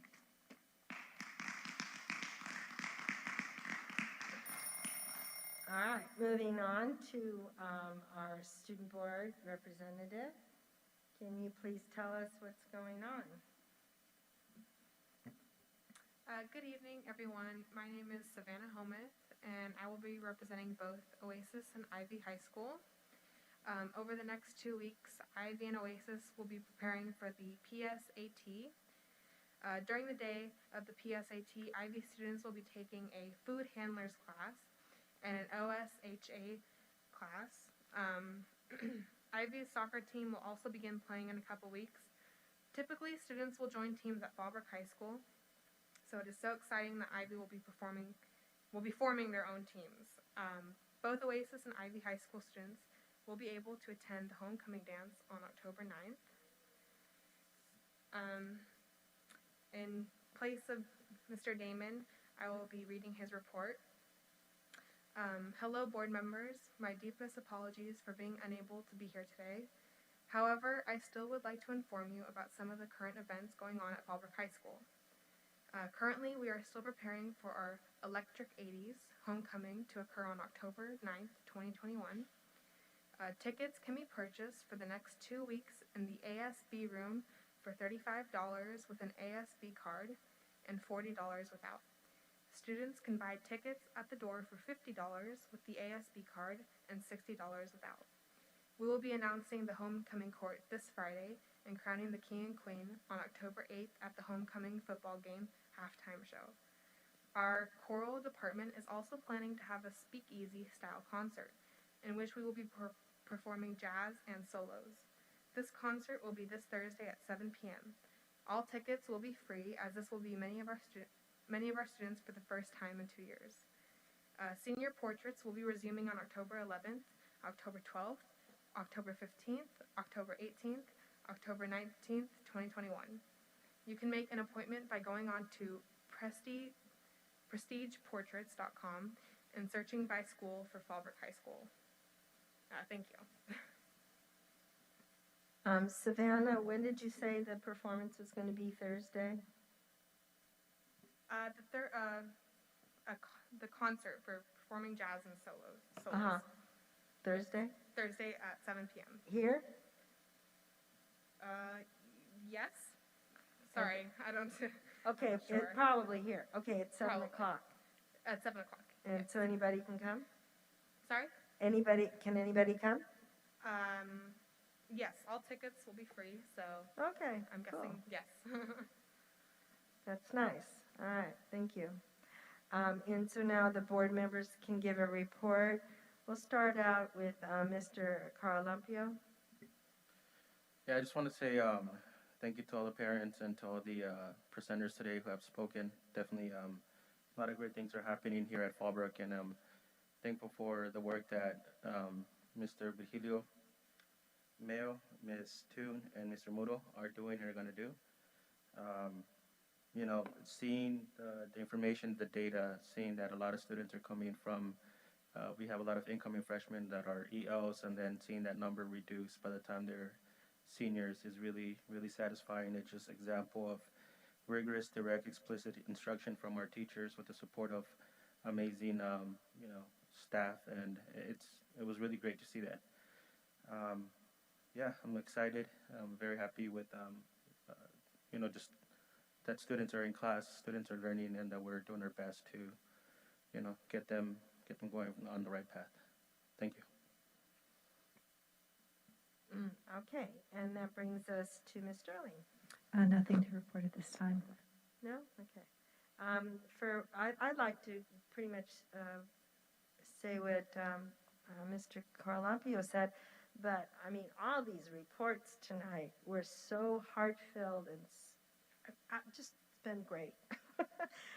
There's so much hard work in between the lines. You know, there's one thing that we know kids are going to class and they're taking tests and they're going to activities, but it's those small little things that make a kid, you know, like have lunch with somebody that can help them. All those little things really matter. And all you do not put in 8 hours. You're all putting in 10, 12 hours a day or more. And right. And it's very appreciated and noticed by everybody here on the board. And well, at least I like to say that. And it's very appreciated and noticed. You know, thank you. And then we have Ms. Tabish. Yeah. Do you going to say something about the reunion, the reunion for the teachers and the students? There was something in the. I'm sorry. I meant to say something about. Maybe you can mention it. Okay. I'm sorry. Go ahead. Yeah. Okay. I just briefly wanted to talk a little bit about child development. Past years ago, in about 2017, the child development program from our high school was cut by the past administration. I am a very strong proponent of bringing back that program and that pathway because I think it is very, very good for kids. Also, the program will assist with the CTE balancing of the gender-based programs.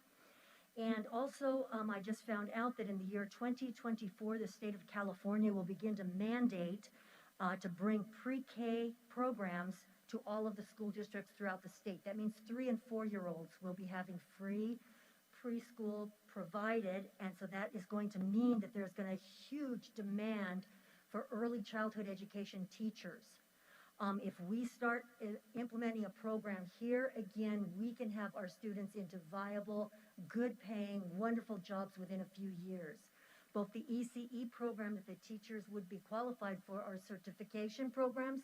They're not a 4-year degree of teaching certificate, so they would be able to go from our high school program into either Palomar College or Mira Costa and get their certificate and fill some of these wonderful jobs that are going to be available throughout the state. I do feel that in the past we have had a program that was articulated with Palomar and Mira Costa, and I think that would be a really good thing for our school district to bring that back. It's a wonderful program, and I'm just going to try and work as hard as I can to get that going. Anyway, that's my little thing, because I've read about the 2024. Also, San Diego Unified School District went ahead and jumped the gun ahead of the 2024, and they are bringing in their pre-K program starting this next year. Thank you. Thank you, and I really support what Ms. Tabish says. I was a child development teacher myself. No, what I was meaning is that at the park, at Live Oak Park, they're going to have, you know about that. That's what I meant to say. So do you know more about it? Okay, the celebration that happened this summer, the 101-year celebration, yeah, that took place kind of amidst the pandemic. It wasn't as well attended as it should have been. I mean, there were hundreds of people that showed up, but we were expecting way more. But the pandemic kind of squished that a little bit. But it was really fun. There were lots of events for children. There were trail walks, and there were plant identification. They had some wildlife there, too. The different birds of prey came in. It was really nice. Okay, thank you. So that brings us to our superintendent's report. Thank you very much, everybody, so far. Yes, a couple of board meetings ago, the board asked that I present on the state seal of civic engagement. So I have that ready. To provide a little bit of background, in 2017, then Governor Jerry Brown signed Assembly Bill 24 into law, which required the state superintendent of public instruction to recommend criteria for awarding a state seal of civic engagement to students. The seal would go on the students' transcripts, diplomas, or certificates of completion, just as the state seal of biliteracy goes on those documents. And on September 10, 2020, the State Board of Education adopted criteria and guidance toward a state seal of civic engagement. Obviously, with COVID, implementing the program at different school sites was stalled. And when I did visit the California Department of Ed website today to see the list of schools that are actually awarding the state seal of civic engagement, it stated that the information had been taken down. So the criteria that the state has provided is meant to be a framework for school boards or school districts making determinations of student qualifications required to earn the state seal of civic engagement.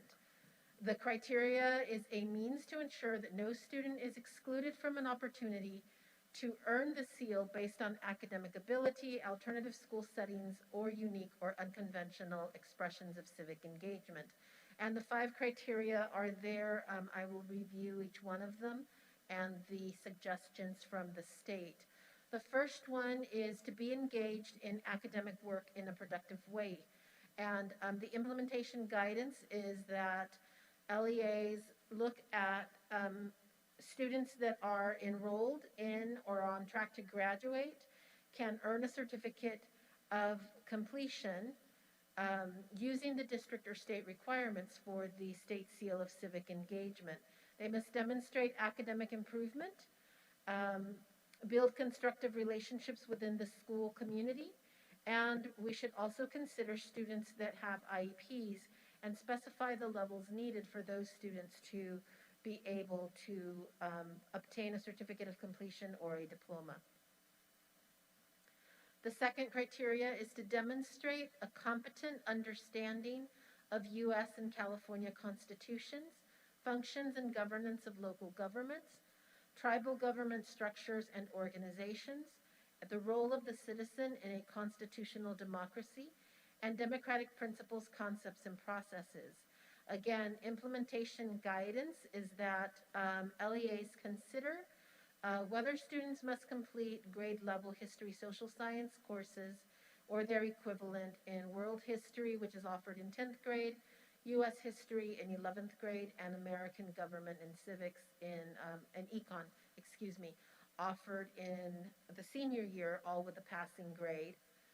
Look at interdisciplinary coursework that can include civics and aspects of government, law, history, geography, culture, ethnic studies, international governments, economics, and current events.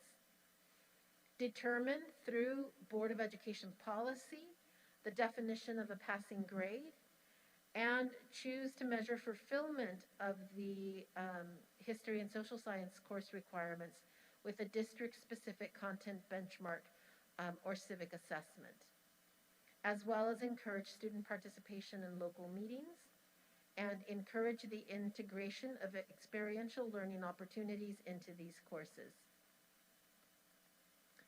Third criteria is for students to participate in one or more informed civic engagement projects that address real-world problems and require students to identify and inquire into civic needs or problems, consider varied responses, take action, and reflect on efforts. And the guidelines for civic engagement are outlined.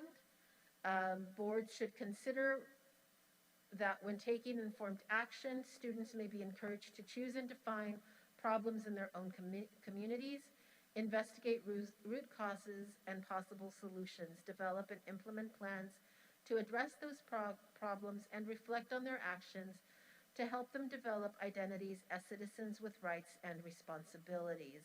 I know that the request for the information I'm presenting tonight came about as part of a discussion of our community service graduation requirement, and the last bullet there states that volunteering may be considered as an act of civic engagement.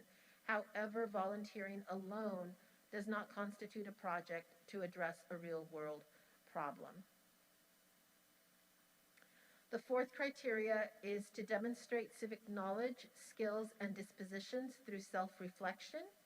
And again, the options for student self-reflection include how the student engaged with individuals, groups, and/or organizations to advance a common good or a democratic ideal, such as equity and justice, what the student learned and how the student has personally grown through the civic engagement activity, the extent to which the efforts had their desired impact, how the student was involved in the project over an extended period of time. And that self-reflection can be submitted as a written document, an oral document, digital, audio, video, multimedia.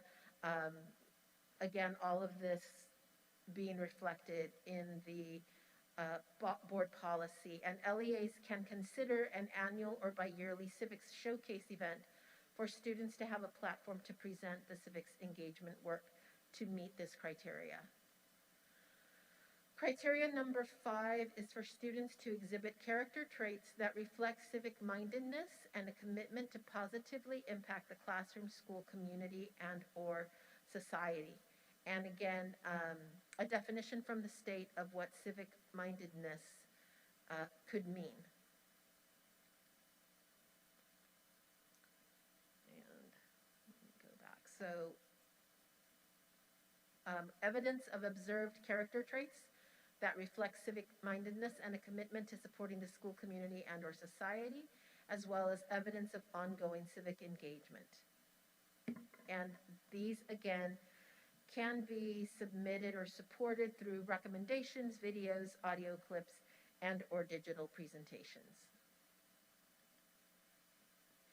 There should be special considerations to accessibility, the depth, and interdisciplinary work. And for us, the greatest considerations are accessibility and the interdisciplinary, as we are a high school district, so we really could not develop a project that started in the earlier grades.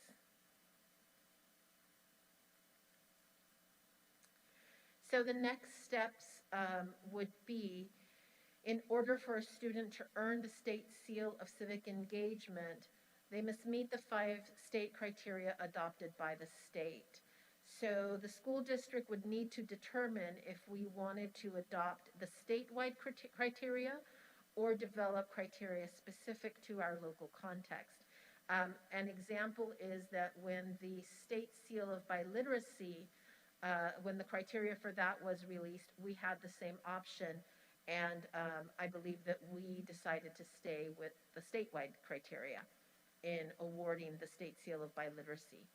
Second is to secure adoption of the criteria by the local governing board through a resolution, develop a process by which students can fulfill the criteria, and then request and distribute the seals from the state for students each spring. Obviously, it is a process that I don't think could be completed and give students the opportunity for fulfillment by the 2022 graduation. Any questions on the state seal of civic engagement? There is going to be a dashboard that the state will put together to show how many seals were requested by each school district, by each school site, and how many were awarded. At this time, it is not part of any assessment by the state to appear on the dashboard. So again, that is discussion by the board on what next steps might be in order to award the state seal of civic engagement. I do not have any information that shows if students coming from schools that don't offer the seal will be at a disadvantage to those coming from schools that do place the seal on the transcript and the diplomas when it comes to college acceptance.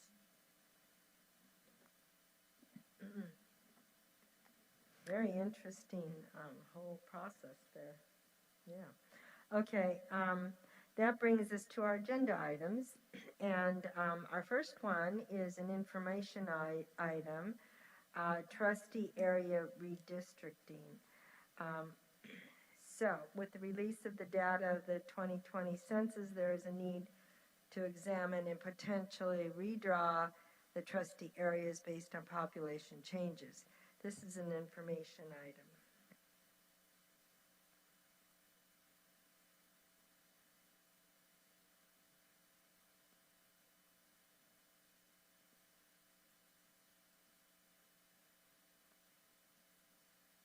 Yeah, press the button down below, probably.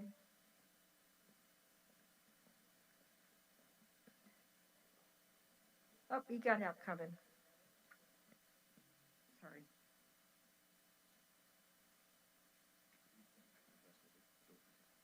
Okay. All right. There we go. Good evening, everyone. My name is Janet Mueller. I'm from the firm of Dennis Walliver Kelly. Attending my first board meeting here at your district tonight, but I'm pleased to tell you I've learned so much about you just from the meeting tonight and all the earlier reports. So this is a very different topic. Let's see, is this going to advance slides for me? I believe your presentation is being loaded, am I correct? Or is, we're having technical difficulties. Okay.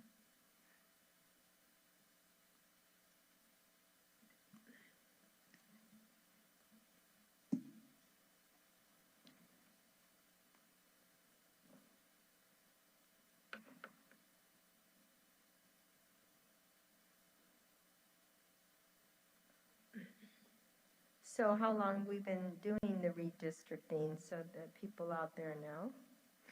Sure. Well, you all only went from at-large, I think, to trustee area elections in 2019. So that should be rather fresh in your mind, and actually was a much more extensive process than what you will have to be confronting now. Your first trustee elections under the new system, I believe, were in November of 2020. And so haven't been at it very long, but when every 10 years, when the census data comes out, that triggers an education code requirement. Not that you start over, but that you look at population growth in particular and shifts within your district and make any adjustments that may be needed. And it's possible that no adjustments will be needed at all. But you're probably hearing a lot about redistricting. Other agencies in the county, in the city, in the state, local special districts are also contemplating similar types of procedures.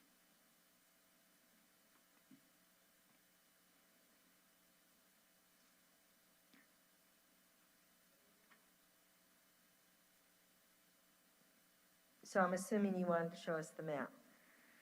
I was going to show you the map, but only to illustrate your trustee areas because nothing is changing tonight, and I won't even be the person who will do the work on mapping changes. We have them here. Oh, okay. Yeah, so we can go. So we do I have can go the ahead? presentation, it's just being uploaded, I believe. Okay. All right. But we do have them. Okay.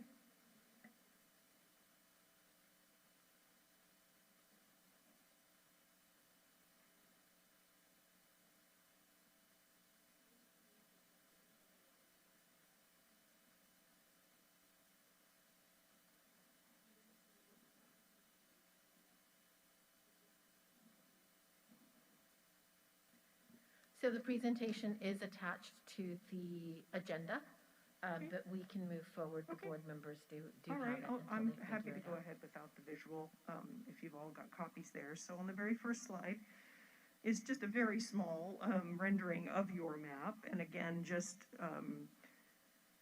to help you recall, you moved to this process in 2019 under the California Voting Rights Act. You had your first board member elections under the new system in November of 2020. And just to be clear, at-large elections is what you had before. That's where all board members are voted in by all registered voters in the district versus trustee areas where each trustee comes from a particular, resides in and is only voted in by the registered voters of that area. So next slide, slide 3. So we know that when census data comes out every 10 years, that triggers us to review our trustee areas. The census data unfortunately came out very late this year, and that is actually putting a bit of a squeeze on the process, not to mention that hundreds of other school districts in California are doing the same thing in the very same compressed time period. Basically, the Ed Code 5019.5 says that once we've got new trustee area or new census data, we need to re-examine those areas to decide if any changes are needed. And it's basically to ensure that you have population balance in terms of the numbers of people who are in each trustee area. And if you do need to make revisions to your maps, they have to be made by March 1st of 2022. And it may seem like that's sufficient time, but given the compression of districts all going through this process, it doesn't give us very much time to maneuver.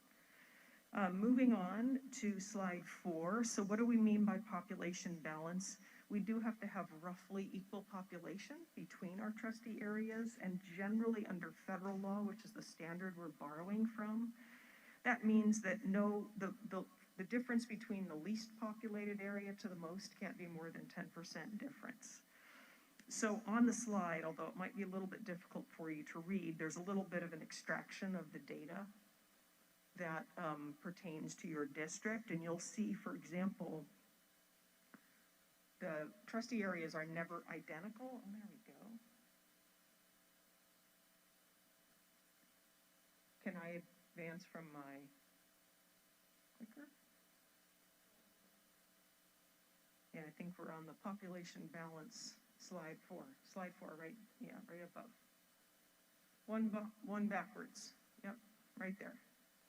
So we were talking about that 10% variation. So you can kind of see on that data that the variance from your smallest trustee area to your biggest trustee area, and the smallest being trustee area 4 and the largest being trustee area 3, is 5.62%.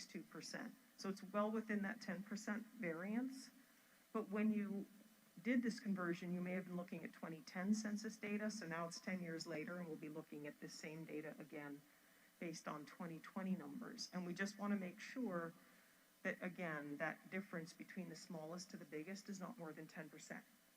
And so who will do that for you but a demographer who has experience in establishing trustee areas and interpreting this kind of data.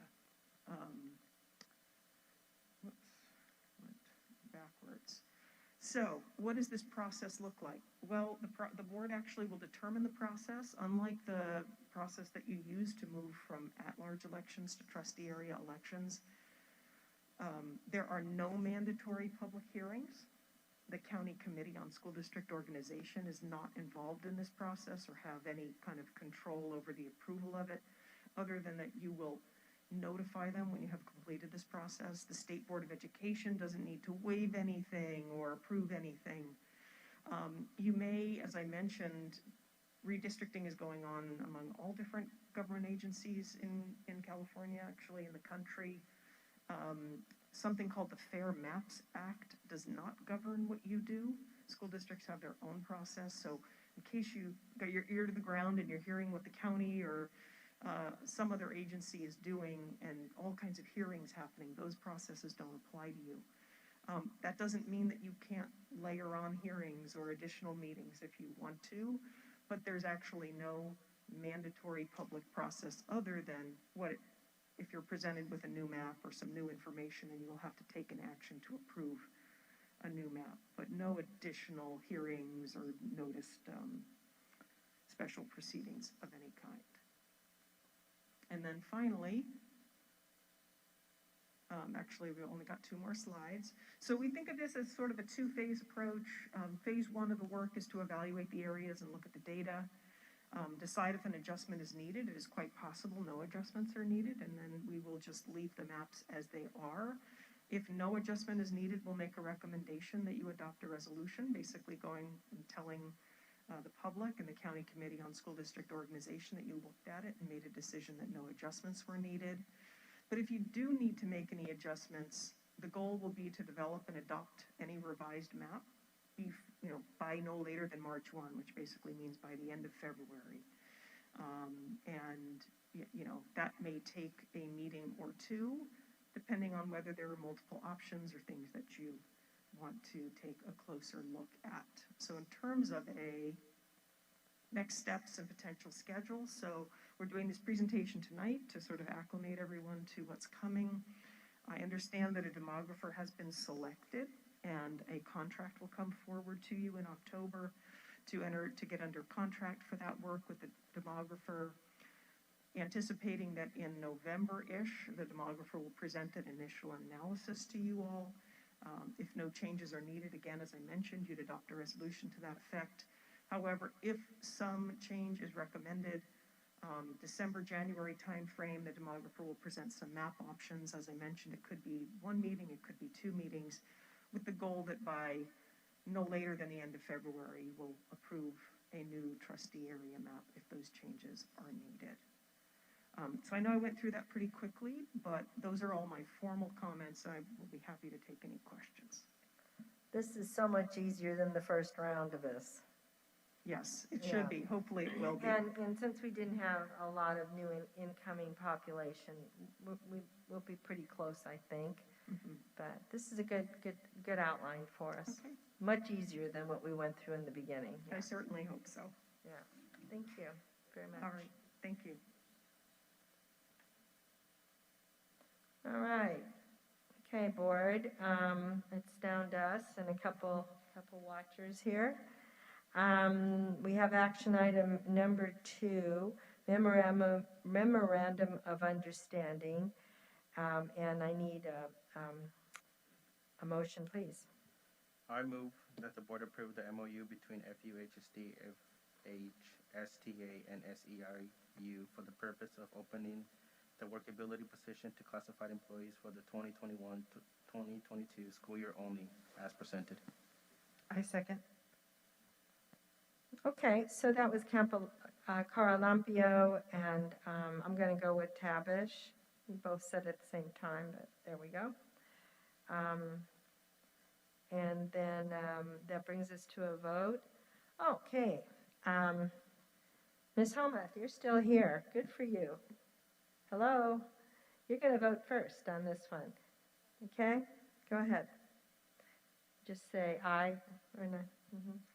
I move that the board approve the MOU between FUHSD and FHSTA for the purpose of revising period class coverages for the 2021-2022 school year as presented. Thank you. Mr. Caralampio? Aye. Thank you. Ms. Sterling? Aye. Thank you. Ms. Summers says aye. Ms. Tabish? Aye. Thank you. So action item number 2 passes 4-0.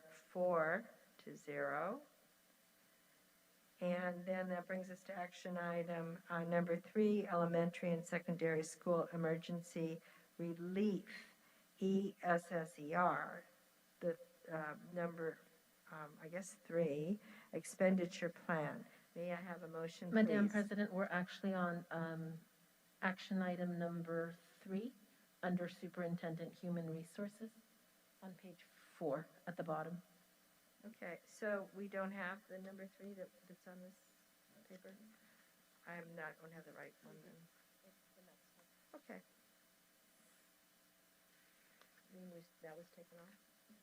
I didn't. I only have 3, so what are we talking about? This is what I have.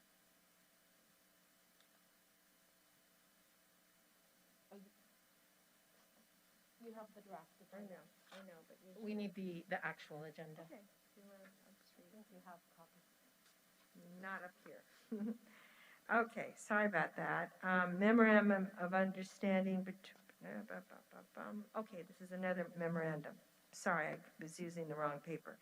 Memorandum of understanding between Fallbrook Union High School, School District, FUHSD, and Fallbrook High School Teachers Association, FHSTA.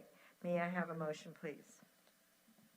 I move that the board approve the MOU between FUHSD and FHSTA for the purpose of revising period class coverages for the 2021-2022 school year as presented. I second. Okay, so that was Tabish and Sterling for the first and second. May I, do you have any questions or concerns, anybody? We're all good? Okay, so that brings us to Ms. Homuth. Aye. Thank you. Mr. Carlampio? Aye. Thank you. Mr. Jones is absent. Ms. Sterling? Aye. Thank you. Ms. Summers says aye. Ms. Tavish? Aye.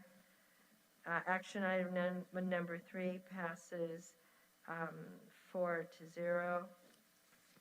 right. So.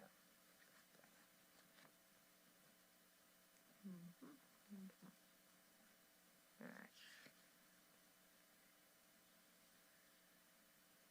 All right, I'm on target now. So action item number 4, elementary and secondary school emergency relief, ESSER, the third expenditure plan. May I have a motion, please? I move that the board approve the elementary and secondary school emergency relief ESSER 3 expenditure plan as presented. Second. All right, I have a first and second, Carlampio and Tavish. Do we have any questions or concerns? Okay, so that brings us, Ms. Helmuth. How do you vote? Aye. Thank you. Mr. Carlampio? Aye. Thank you. Ms. Sterling? Aye. Thank you. Ms. Summers says aye. Ms. Tavish? Aye. All right, so action item number 4, that would be, passes 4-0. All right, that brings us to action item number 5, which is consent agenda. Am I in target? Okay, sorry about the error there. All matters listed under the consent agenda are considered by the Board of Trustees to be routine and will be enacted by one action. There's usually no discussion of these items prior to the time of the Board of Trustees votes on the motion unless members of the board request specific items to be discussed or deleted from the consent agenda. So, is there any additions or subtractions? Everybody good? Okay, so I'm going to go ahead and ask for a motion. I move that the board approve as presented the consent agenda. Second. Okay, that's Carlampio and Tavish, and that brings us, if there's no concerns, to call for the vote. Ms. Hummett? Aye. Thank you. Mr. Carlampio? Aye. Thank you. Ms. Sterling? Aye. Ms. Summers says aye. Ms. Tavish? Aye. All right. So the consent agenda passes 4-0. That brings us to the final parts, which is our organizational matters. This is the appropriate place in the agenda for members of the board to request the superintendent provide further information regarding items to discuss at this meeting and or to request that new items of business be placed on future agendas.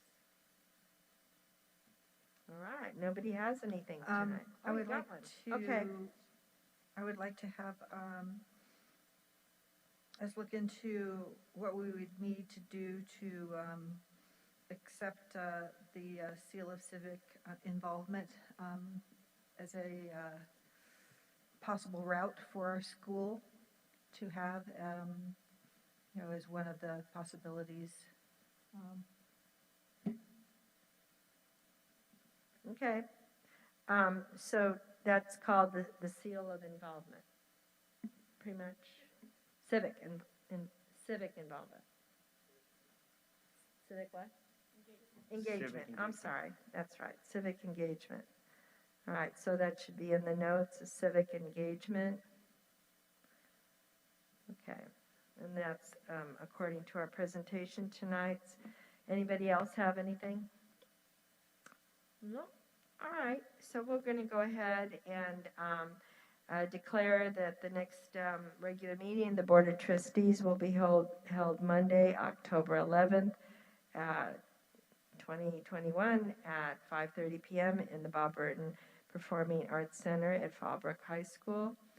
There be no further business to come before the board. The regular meeting of September 27th, 2021 was adjourned at 7:55 by Diane Summers, the board president.